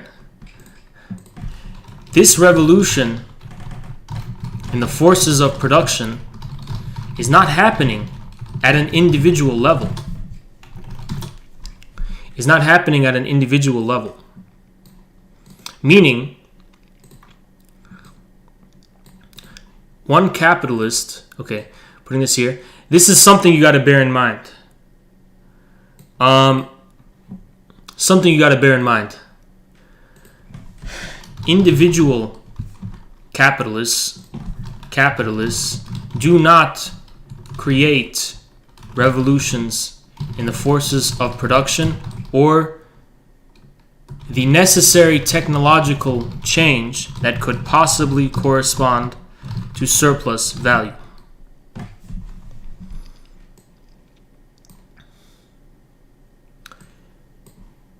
Why is this, by the way? Why is this? How does Land define surplus value? I don't want to put words into his mouth. I'm just telling you how I read Land, right? For me, I don't know if he agrees with the word surplus value at all. But for him, roughly speaking, it's the revolution in the forces of production that is the reason why there's a surplus being created, rather than just a finite amount of value in circulation. Land completely gets rid of labor from the equation. I mean, there's a real accumulation of things, though. Yes, but if there's an accumulation of only things, then at a certain point, this will not correspond to a real qualitative change, only a quantitative one, eugenics. That's quantitative change, not qualitative. The mere quantitative change that you're talking about puts a cap, eventually will put a cap on the amount of surplus value is being created. And the reason for that, eugenics Kuhn, There's a specific reason for that, eugenics gun. Monetary systems have difficult because I know, dude. Don't get into all this shit. You're just gonna confuse me. I know, okay? I know. Don't get into fiat and all this complicated shit. You're just way gonna complicate it, derail it way too much. All I'm gonna tell you is that at a certain point, the manner by which this quantitative change can be registered at the level of qualitative commodity form reaches a limit. In other words, it becomes a type of bad infinity in which it's the crisis of overproduction described by Marx. It's the crisis of overproduction. But I don't want to introduce all these terms and all these phrases and all these ideas because we're nowhere near that yet, okay? So let's not get ahead of ourselves and let's just focus on this right now because I'm trying to make this as simple as possible, okay? Let's not get ahead of ourselves. You don't fill in the blanks 500 steps forward because those could be wrong. There may be premises you're not thinking about. Let's just focus on this very simple thing we're on. And if you're not following me, say so and I'll clarify it. I want us to begin at a simple level, focus on things way more simply, okay? Individual capitalists do not create revolutions in the forces of production. They don't. Because this can only happen. The scale at which this revolution is possible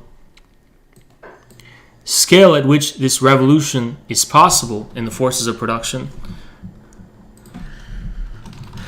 Tech revolution is possible can only encompass society, polity as a whole.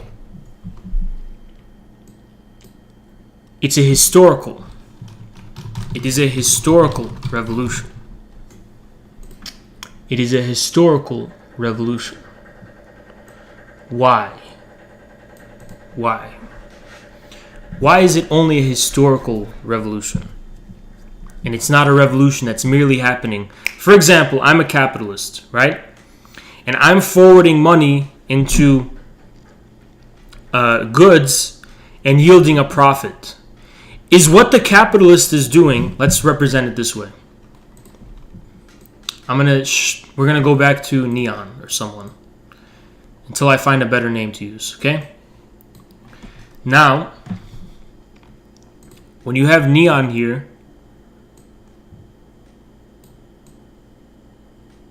capitalist,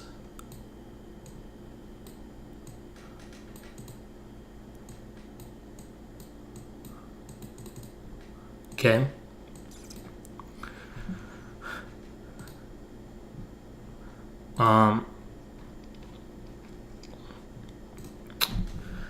Capitalist, he's gonna forward some money.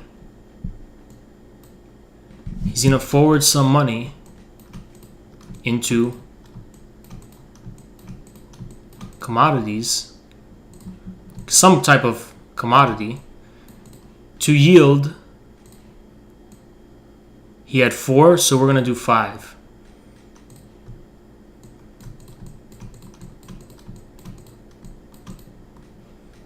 This is his surplus right here.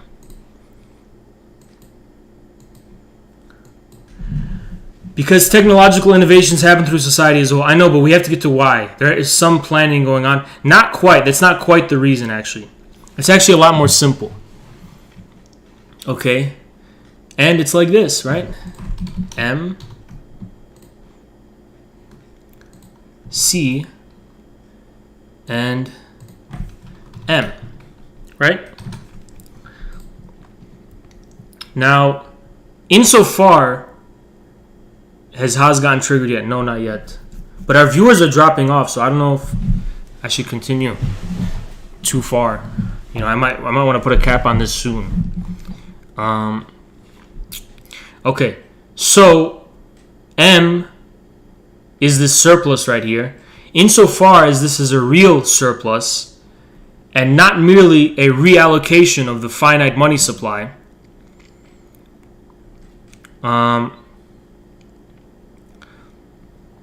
insofar as that's the case, then this capitalist guy must be reaping the rewards of something that already happened. This is where I'm kind of losing a little bit, but I need to explain it more. That already happened. No dislikes either, that's crazy. Not yet, all the baiters are hiding on some Albanian website. What the fuck does that even mean? Must be reaping the rewards of something that already happened. Okay? For this to be real surplus, it must be reaping the rewards of something that already happened. That something can be technology. Right? For example, the factory or the technology or whatever that's allowing this to happen. But it has to have already happened. If it's in the process of happening, you're talking about a loss. He's not going to make a profit. That's why, interestingly,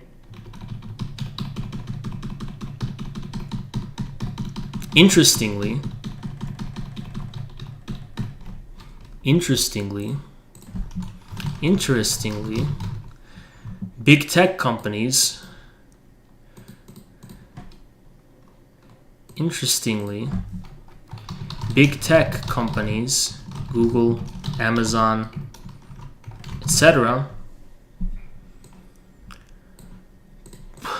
Interestingly, big tech companies will forward investment into technological research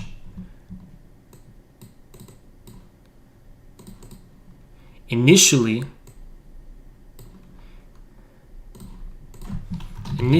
at a loss. So many of these big tech companies even begin at a loss. Elon Musk, who actually you can maybe be said to be saying directly creating new technologies, he's initially going to be operating at a loss. Henry Ford might have been the first example of this type of American capitalist. But the British one, so to speak, does not create revolutions in the forces of production. They merely benefit from one that had already occurred in a previous point in time. Now, the Henry Fords and the Elon Musks and the Googles and Amazons, they do, in fact, maybe take risks with a new technology or forward investments into technological research. But they only do so insofar as they are already, in a sense, operating beyond 19th century capitalism, the abstraction that's relevant for Marx. This is why I call American century a socialistic century. This is also why I disagree with Nick Land's view. To me, but caveat. To me, the flaw in Nick Land's view,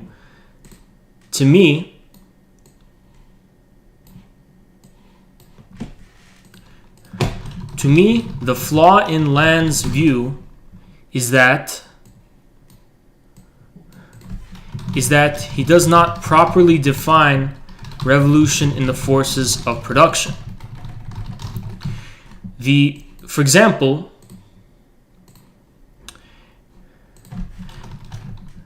corporations do invest in something called technological innovation. But are these true? Yet, okay, sorry. I'm going to organize this more to simplify it for you guys. Technological innovation. But these epicycles of technological change do not offset the tendency for the rate of profit to fall. Nor do they correspond to a true revolution in the forces of production. They merely bear witness to one that had already occurred. Isn't the word tech a little strange, you guys? Do you find the word tech a little strange, or what? Fordism. Most of the digital economy is rent. Okay, let's not get there. Xanther, let's not get there. Let's not get ahead of ourselves. Let's just focus on this. The flaw in Land's view, he doesn't properly define the revolution in the forces of production. Corporations do invest in something called technological change, but these epicycles of technological change that we're witnessing, whether through government investment or through corporate investment, do not offset the falling rate of profit, nor do they correspond to a true revolution in the forces of production. They merely, again, bear witness to one that had already occurred. Let's elaborate on that a little bit. Well, we really are in some deep water. We have to elaborate on it, right? If we leave it like that, we haven't really made any kind of argument. Okay, sorry. This is all off the top of my head, guys. None of this is planned, so please bear with me if I'm going to have a little brain fart. Yes, the military and the government do it too, Full Metal. You're right. But we're at the issue of time right now. We're at the issue of the view of reading Marxist Capital from the perspective of time. This is where there's a flaw. For there to be surplus value, the thing that gives rise to surplus value had to have already happened before. A capitalist or a government or a corporation does not listen. MCM does not properly correspond at the individual level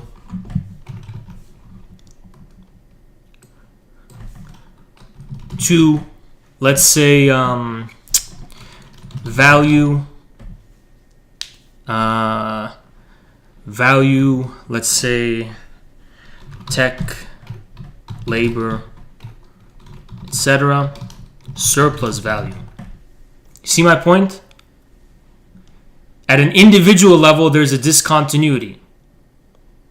There is a discontinuity between these two. This happens at an individual level. This merely reallocates at the individual level is what I'm talking about. This one, at the individual level, merely reallocates the finite amount of value that's already in circulation.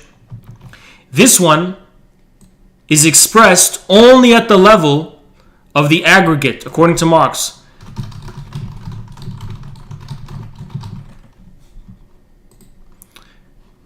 This one is only expressed at the aggregate level, according to Marx. What that means is that the aggregate total of profits being made across society as a whole is the only manifestation and expression of this circuit, value and then labor, tech, however you want to look at it, and surplus value. That's only being expressed at the aggregate level. At the individual level, it's not being expressed. This is a really important point about Marxist Capital. This is exactly why all of the controversies in Marxist Capital exist. The transformation problem. What's another big one? Transformation is like the biggest one, right? What are some other problems? I forget the other ones. There's the transformation problem. There's whatever. It all goes back to the discontinuity between these two. People make the mistake of assuming there's no discontinuity. By the way, guys, this is the same reason why Americans individualize capitalism. They say Google engineers are workers, prostitutes are workers. They individualize it, and they don't understand that this is happening at some kind of aggregate, macro level, historical level, okay? But we're going to qualify, we just kind of went on a little bit of a detour beforehand. We're going to qualify what we said before. What we said before was that, what did I say before? Science and technology gives capital a power of expansion independent of the given magnitude of capital actually functioning. Kind of confuses me. I don't want to distract myself, okay? I want to focus on what I was trying to get into. Okay, the epicycle thing. Yeah, that's right. Okay. The reason why this doesn't offset the falling rate of profit. A falling rate of profit. What was I getting to at least? What was I trying to think? What was I thinking? What was I trying to delete that and put? Bear with me, guys. All of this is coming off the top of my head, and I trust me, I know what I'm doing, but I get brain farts and I forget. lose my train of thought. Let's just roll with this so far. Okay. Yeah. This is what I wanted to get into. Sorry, I just remembered. What is this buzzword? Technology and innovation. These are epicycles domesticated by corporate institutions and big tech. Google, Amazon, etc. This is what I wanted to get to, furthering the critique. Just remembered it. See, guys, if I have brain fog, it's not because I'm bluffing. I literally am just forgetting. Discontinuity between what? Based Mango, there's a discontinuity between money, commodity money, at the level of the individual capitalist and value, labor or technology, however you want to look at it, in the Landian view or the classical Marxist view, and surplus value. These are not the same thing. One of them is expressed only at the aggregate level of a polity or society as a whole. The other one is expressed only at the level of an individual capitalist. Okay? That's the issue. That is the issue at the heart of contemporary Marxism. It's literally this. It's literally that discontinuity. Okay? That's the transformation problem too, at its essence. That's the essence of the transformation issue. Buzzwords are very common in the corporate sector, yes. But what is this really referring to? Well, it is not technology or innovation in the abstract. Do not be fooled.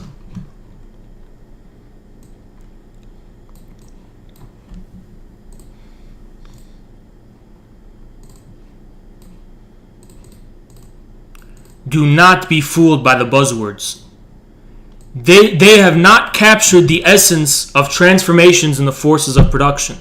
Technology and innovation as a buzzword is referring to something actually very specific and historically specific. What it actually means, what it actually is referring to is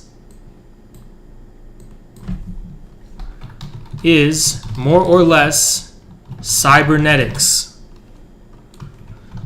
a paradigm, began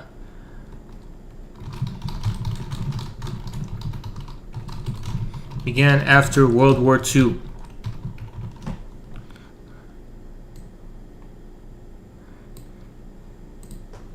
Okay? Heidegger has something about technology and cybernetics and all this kind of stuff, but there is no reason to think that these corporations and these big tech companies have actually arrived at the essence of what technology or innovation or revolutions in the forces of production are. Why? Why? Right? Let's get to why. Okay? Why? Why?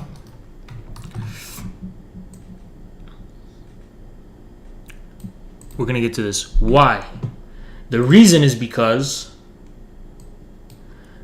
a revolution in the forces of production happens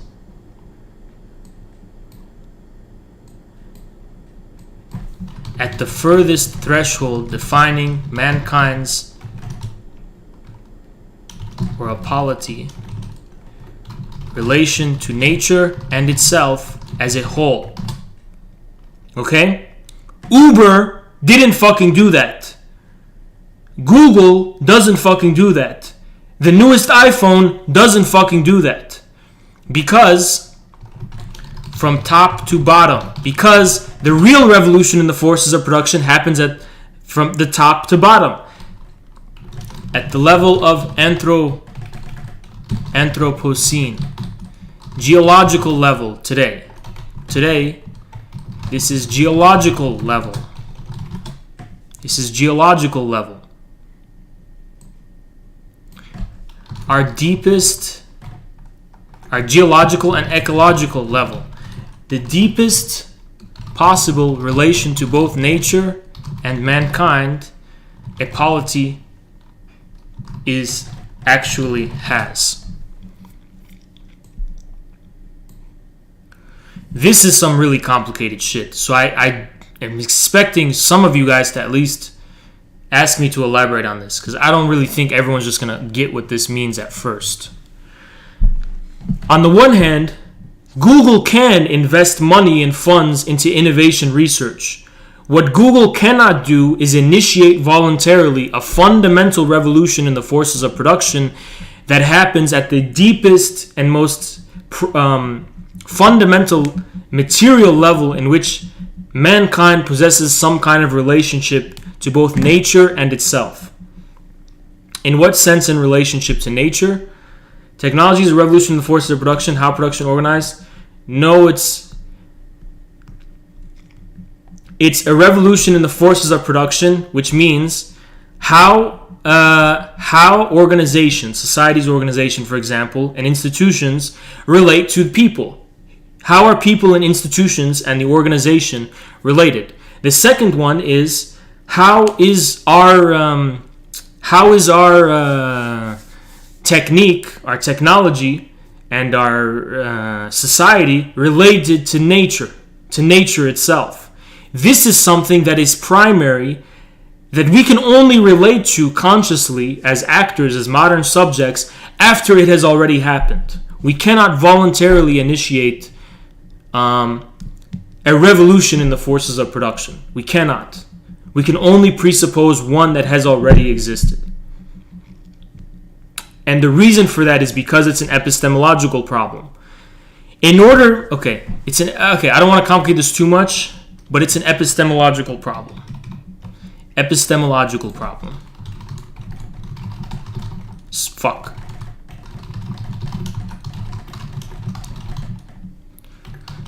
Okay? Here's the issue. For us to be able to voluntarily initiate revolution in the forces of production, this assumes we know, we can be aware of the possible threshold. We can be aware of the very range of possibility that defines mankind's relation to nature. This is the prejudice of modern science. Modern science thinks this. I think it's wrong. You can't. You can only do it in a kind of vacuum-sealed environment. But on this deeper level, this is a very Heideggerian point, you can never be preemptively aware. It can only sneak up on you. And this is a kind of more complicated philosophical point. It can only happen already. After it happens, then we can think about it. It defines mankind's relation to nature. In reality, the true revolution in the forces of production,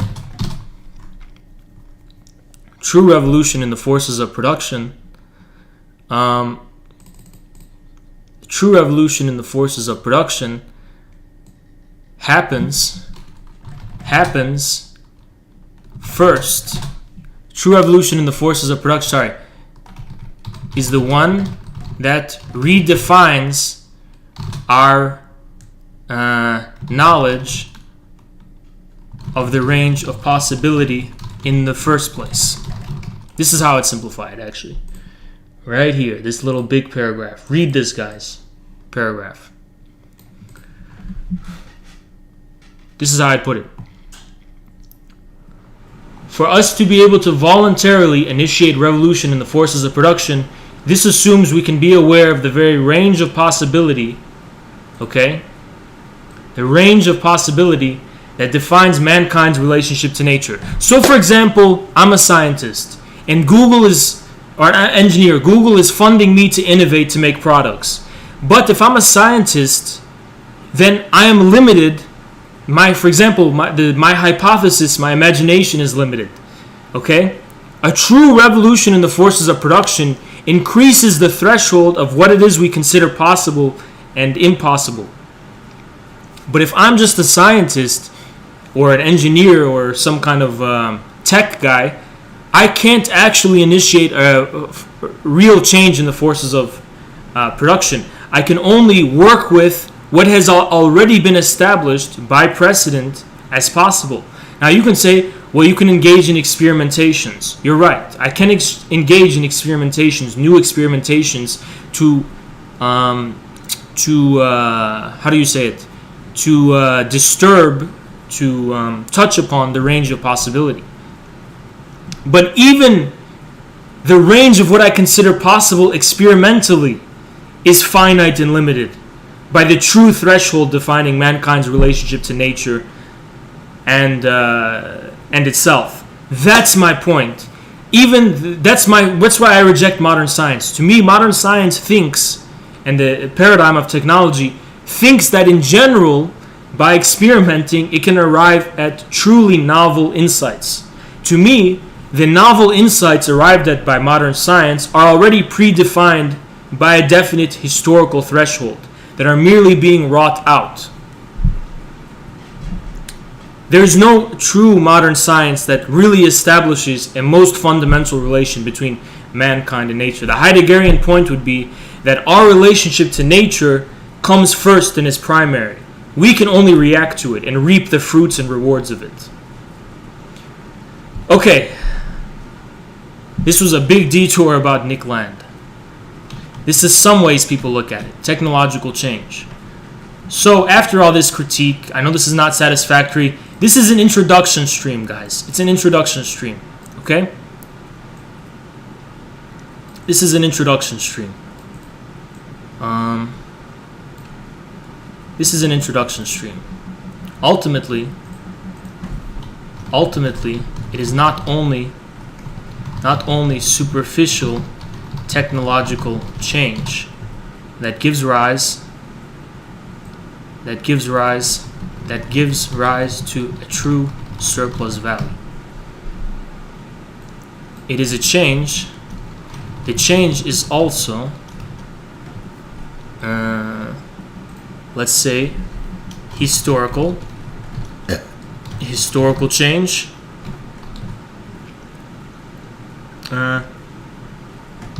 ontological or metaphysical, change, ontological or metaphysical, demotic people, demos, demotic, relation between institutions and the people. And what else am I missing? Epistemic, threshold defining range of possibility. What is possible in physical reality? Relation to nature. Finally, technological. Technology is the icing on the cake of all this. You see? This is what we're talking about when we're talking about the real revolution in the forces of production that gives rise to the surplus. Okay? So, in conclusion, there's way more I have to say on this, but this is just the introduction. And we will say more on it another time. I don't know if it'll be next stream. It depends on demand. If the chat demands more, I'll give the chat what they want. If people watching this want more, we'll give them what they want. But wrapping up, we're going to wrap this up. Wrapping up.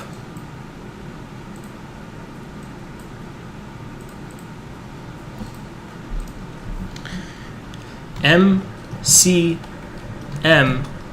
can be very misleading because it can be very misleading because of the assumption it implies via language of sequence, of temporal sequence. In reality,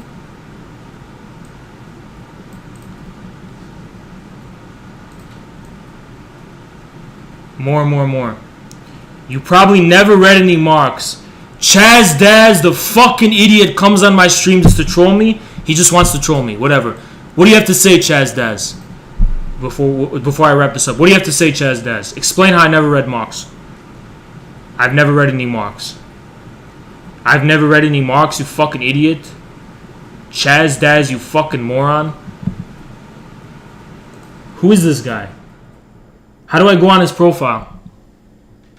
Someone link me his send me in Twitter his profile. We're gonna look at his profile. Who's Chaz Daz?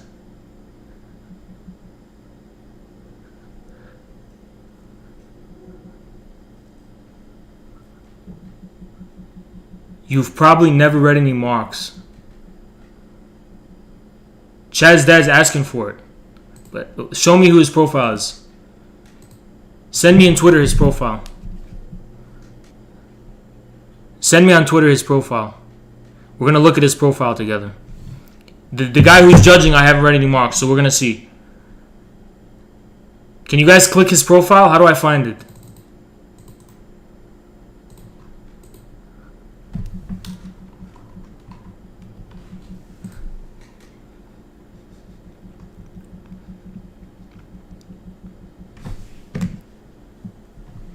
Okay, this is the best I can do. So this is the hater we're working with. This is the hater we're working with. Ready? This is who we're working with. Can't find it? Okay, that's okay. Y'all ready for this? This is the hater we're working with. Ready? This is the best I can do. You talking about everything about spirits and abstractions like just go do a revolution, lol. Okay, he's trying to troll me. But Chaz Daz, you have a pedophilic type of smile. And I don't else know what to say. You have a weird fucking smile right here. And who are you to judge me saying I can't read Marx when you look like this? Who are you to judge me, huh? The audacity I haven't read Marx. You talk about everything like spirits and abstractions. Marx talked about the same fucking way, idiot. Go look at what he said about commodity fetishism, dumbass. Go read his fucking notes. Go read Grundrisse, whatever the fuck you say. Go read anything by Marx, you dumb shit. Chaz Daz, you fucking idiot.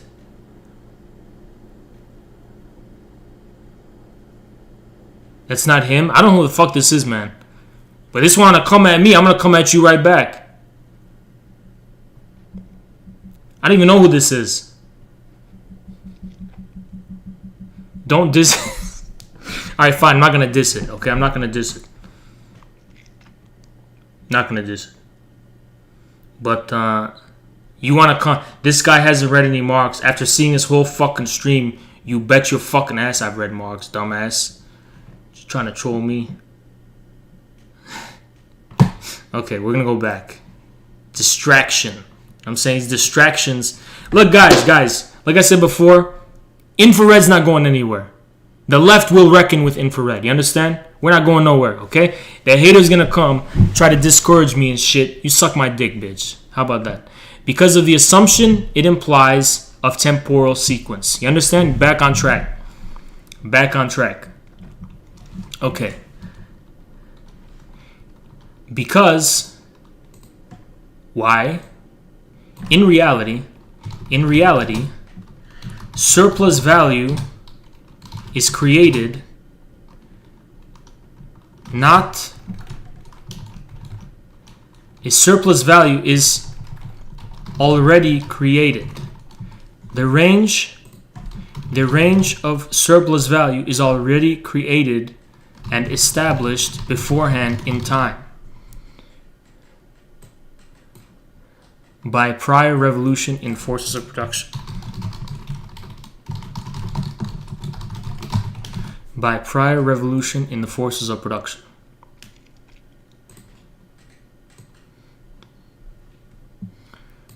Labor, all this stuff, I'm not going to get into labor here. Labor is for another stream, okay? That's way more complicated. We're just going to cap it like this. Labor, tech, and all that good stuff realizes a threshold established beforehand in time.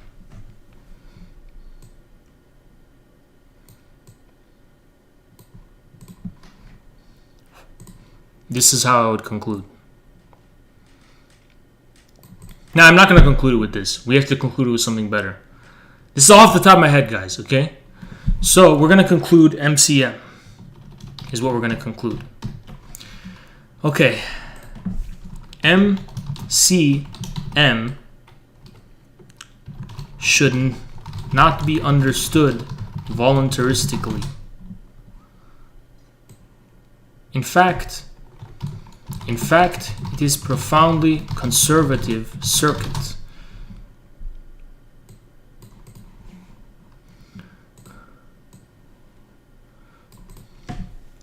It is not related to some unstoppable thirst for profit. This is Freudian jurisdiction that should not be confused for Marx. Desire, drive, and all that good stuff. Despite related. They are related, but don't confuse them. So, when people tell you on YouTube, capital's growth is just infinite growth. There's a finite amount of resources, but there's an infinite desire for growth and profit.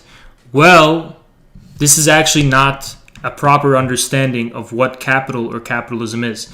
Could you explain Lenin and her Luxembourg theories on imperialism? Because a lot of people use their definition to say China is imperialist. We'll have to get to that another stream, you know.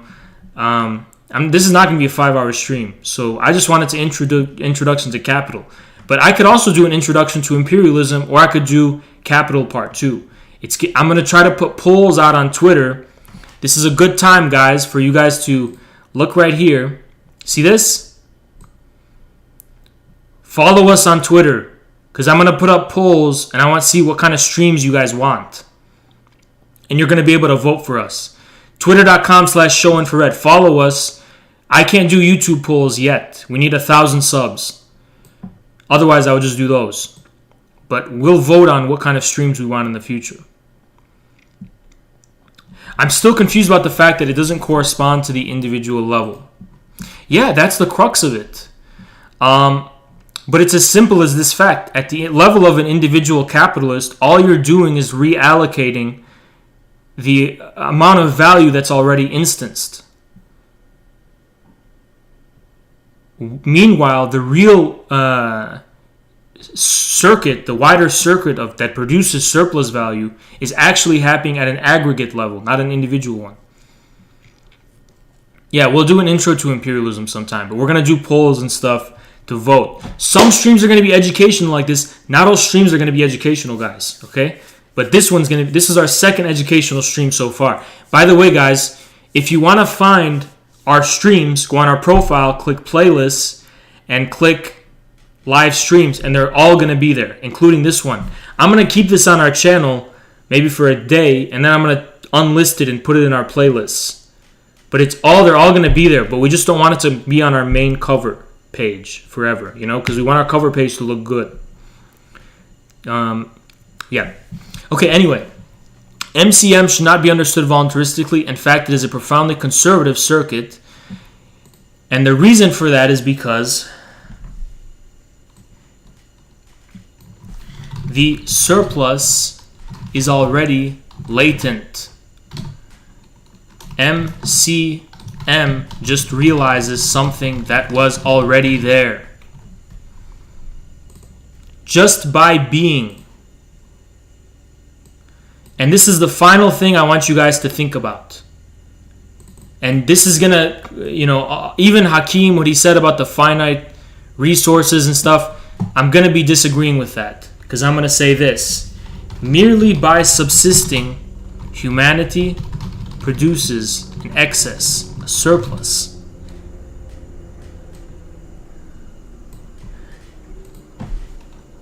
Dialectic thinking allows you to see that merely by subsisting, humanity produces an excess and a surplus.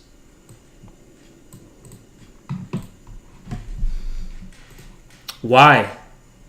Because we actually do not know what we are and what nature is. The surplus reveals to us something about being. If being was a closed circuit, there would be no change. There would be no ecological crisis. There would be no infinite growth. Humanity cannot stop growing because we actually do not know what we are. We don't know what nature is. We haven't exhausted it. We haven't completely mastered it, and we never will. Never will. There will always be a surplus or an excess of some kind. Marx is the first investigation putting this excess, this surplus, under interrogation in the form of capital. Rate this stream, guys, in the chat. What do you think out of 10? I'm fine with a 6, you know? I just want to get you guys' mind rolling.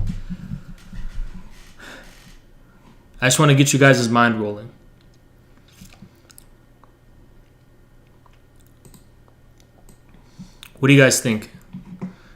This is all off the top of my head, so please be a little bit patient with me. See?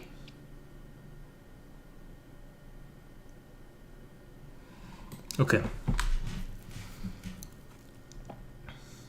What's up, Romano? Nice. 987. I'm good with that. I'll take that 7. 7 is great. 7 is great. I'll take those 7s. I'll take those 7s. At least I introduced it to you in a new way, right? Why does Lefty Pool... Should I go on Lefty Pool right now to wrap this up? See what these bitch-ass people are saying? Should I go on Lefty Pool?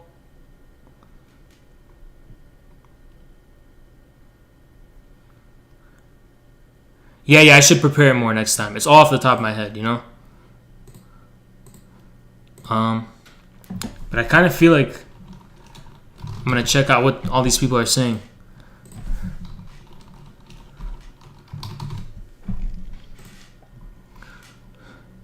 Saying they hate me. What do they hate me for? What did I fucking do?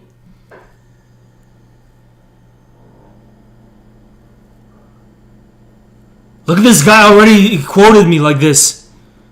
Already fucking quoted me. When infrared proved we can defeat mass energy conversion. How is that anything to do with mass energy conversion, you fucking idiot? You can't know what the mass and the energy is. In total, you don't fucking know it preemptively, you dumb fuck. Respond to me on this shit, bitch. How do you not mention CMC?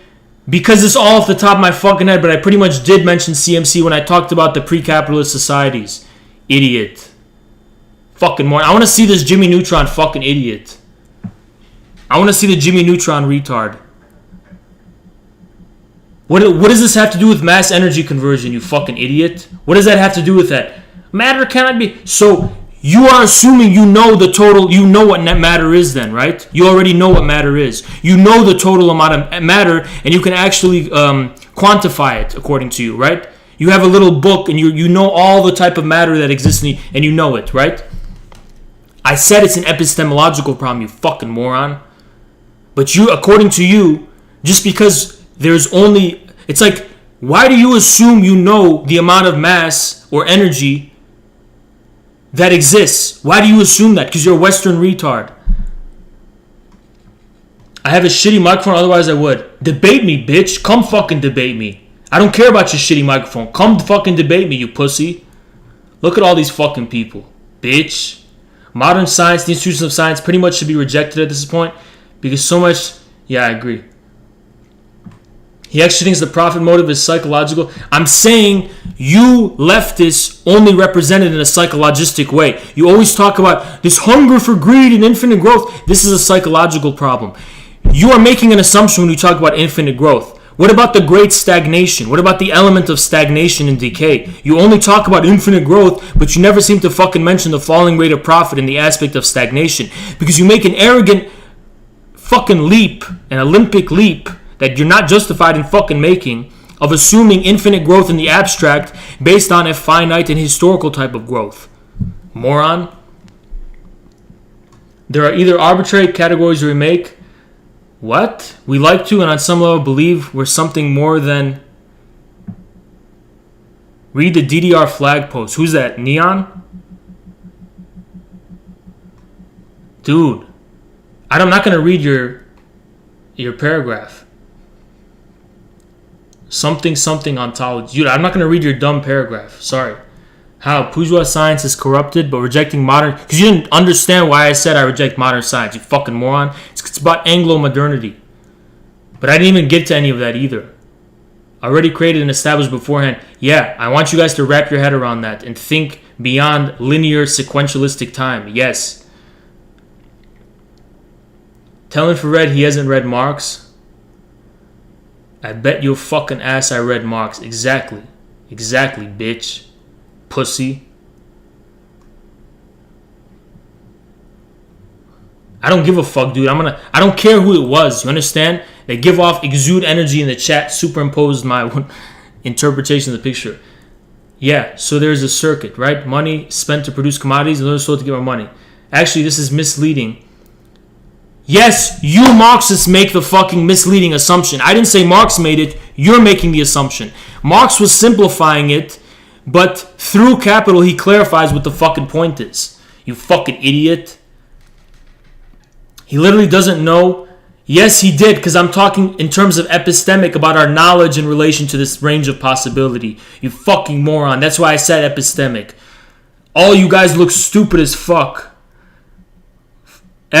Falling rate of profit has nothing to do with the amount of surplus value extracted. It has to do with the fact that there's no more surplus value to extract. It just becomes value. Eugenix John loves to post... Oh, okay. I don't want to offend you, but I'm sorry. I'm just not going to read long ones. Dude, I'm so triggered by these pussies, man. They never want to come on and debate. Grow some fucking balls, come debate me, bitch. To combine it with Marxist theories of productive forces is really dumb move. Of course, I can conceive of revolutions of the forces of production. You can conceive of them only after they've happened. You can't voluntarily initiate them. That's a profoundly materialist and Marxist point. Beware of buzzwords that confuse people. Okay, well, I asked the chat if they're confused to clarify. So whose problem is that, you fucking frog idiot? Considering his butchering of Marx, I doubt his description of land is any more accurate. It's more or less in the ballpark, okay? Land, all this stuff about surplus and all this stuff, he might not agree. But it's in the ballpark, and that's all that fucking matters. And you have to show how I've butchered Marx, you fucking bitch. I've just presented it in a way you're not familiar with when you said I butchered Marx. The finite resources thing is so stupid anyway. I know, dude, it's Malthusian retard fucking... He talked about the conservation of matter and energy. What a fucking moron. Something on top. Yeah, I get it. You're scared about words you're not familiar with, and you're just admitting you're a dumbass, and somehow that makes you the cool guy, and not a fucking self-admitted retard. MCM does not correspond to the individual level. How does it not? Don't take my words out of context. It does correspond at the individual level. It does. But what the more essential thing going on with value and surplus value is at the aggregate of society. That's what I was trying to fucking say. If you read me in bad faith, you wouldn't say this dumb shit. If you read me in good faith, you wouldn't ask this question. All I'm saying is that the thing about surplus value and value is happening at the aggregate level. And this is Marxism 101, by the way. It's not even a heterodox view. It's Marxism 101. Okay. He's going into Nick Land now. A change in reality itself. Yes. Well, that's why is there new value in an intuitive level?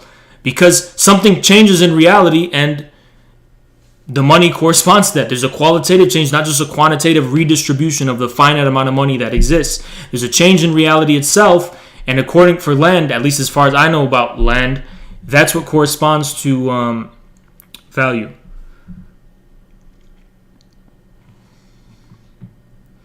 Any simplification, I know, dude, any simplification is going to be wrong. You just have to go with what I'm trying to say and let it lead you in a certain direction. Most of the stream wasn't even remotely heterodox. I know, but you still have people harassing me because this is all Neons and the Pussy Ray coming after me. Both of them.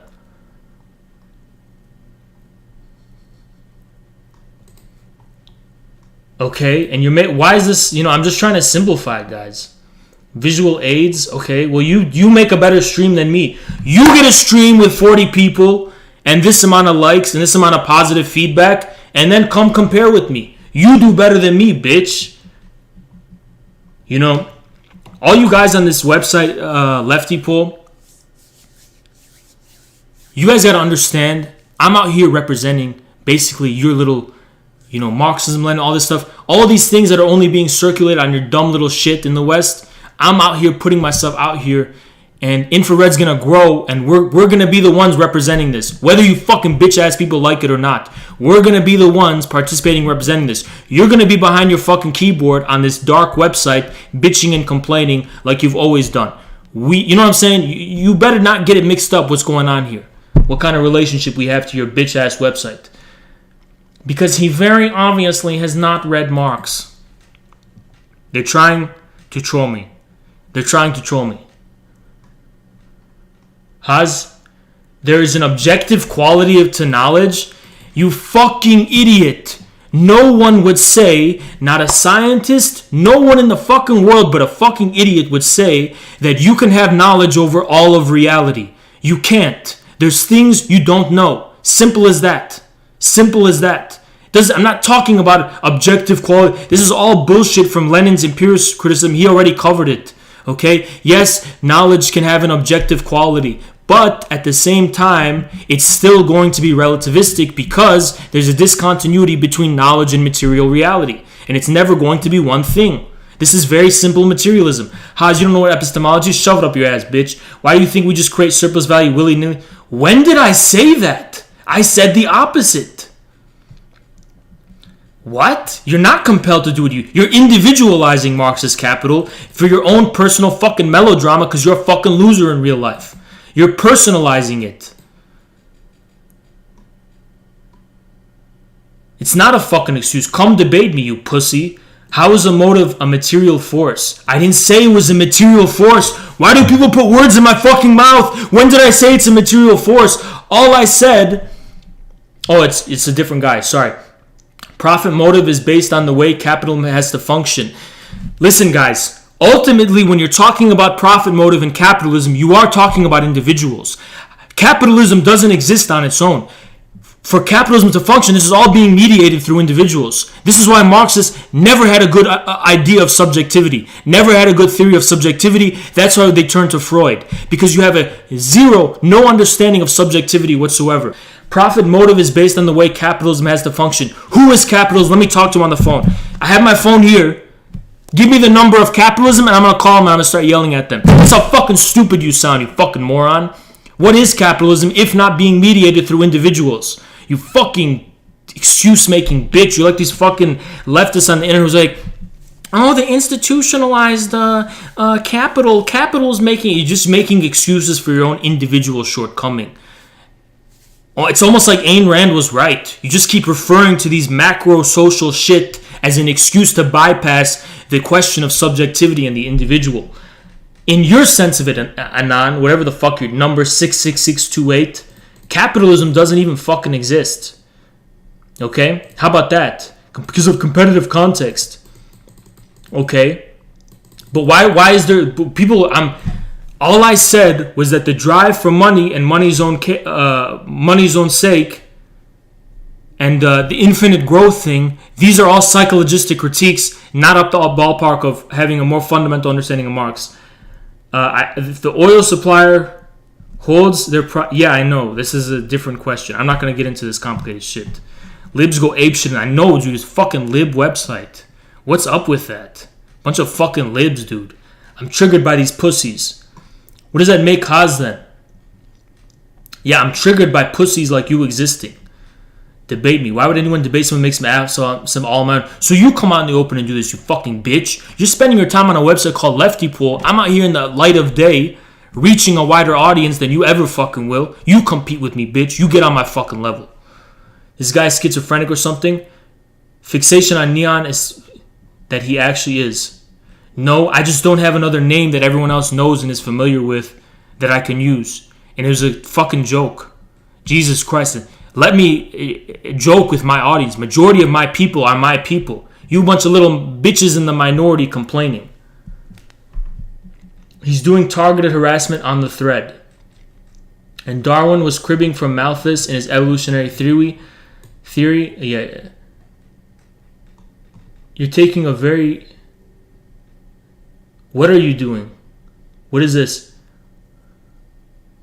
It's evolutionary like Darwin. What a fucking idiot, dude. What a fucking idiot. Yeah, this guy's a moron.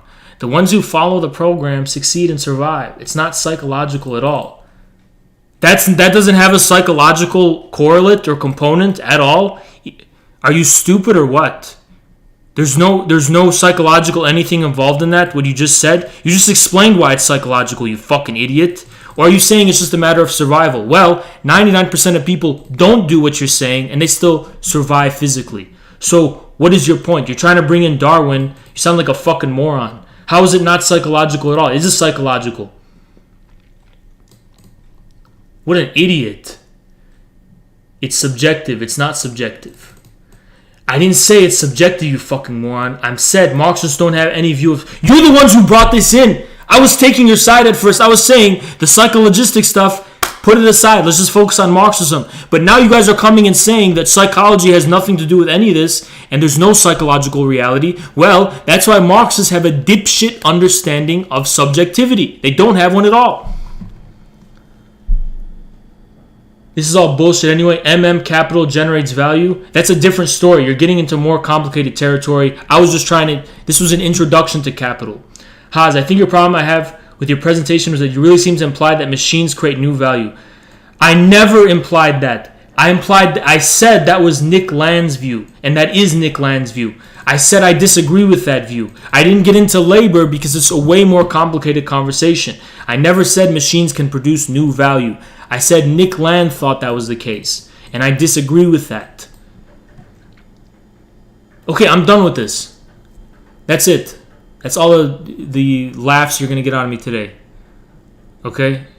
That's all the fucking milking you're going to get from this. I know this is what gets the good views, right? But I don't give a fuck. Congrats, you triggered me. Nobody ever wants to debate me, man. Nobody wants to debate me. All pussies. All pussies. It's okay. It's okay. It's okay, guys. You know, I gotta eat. So I'm gonna head off. But see you guys later. Most of you guys fine. Have you tried joining the Matrix? I don't know what that means. You're not missing much. You know, understand this stream is part 1. This is not even part 1. This is just the intro. Yeah. You like Paul Cockshot? Not really. I don't have anything against him, though, but I don't agree with him. Haas, where can I learn more about Marxist theory to get subjectivities? It's self-evident, dude. They don't have any theory of subjectivity. They don't explain to people. That's why Marxists fail in this world, you know? That's why people like Zizek do well and Marxists are failing. Beast, another great stream. Thanks, man. I appreciate it. Too weak to debate. Yeah, okay. See you guys later. I'd debate you if I weren't theory-led.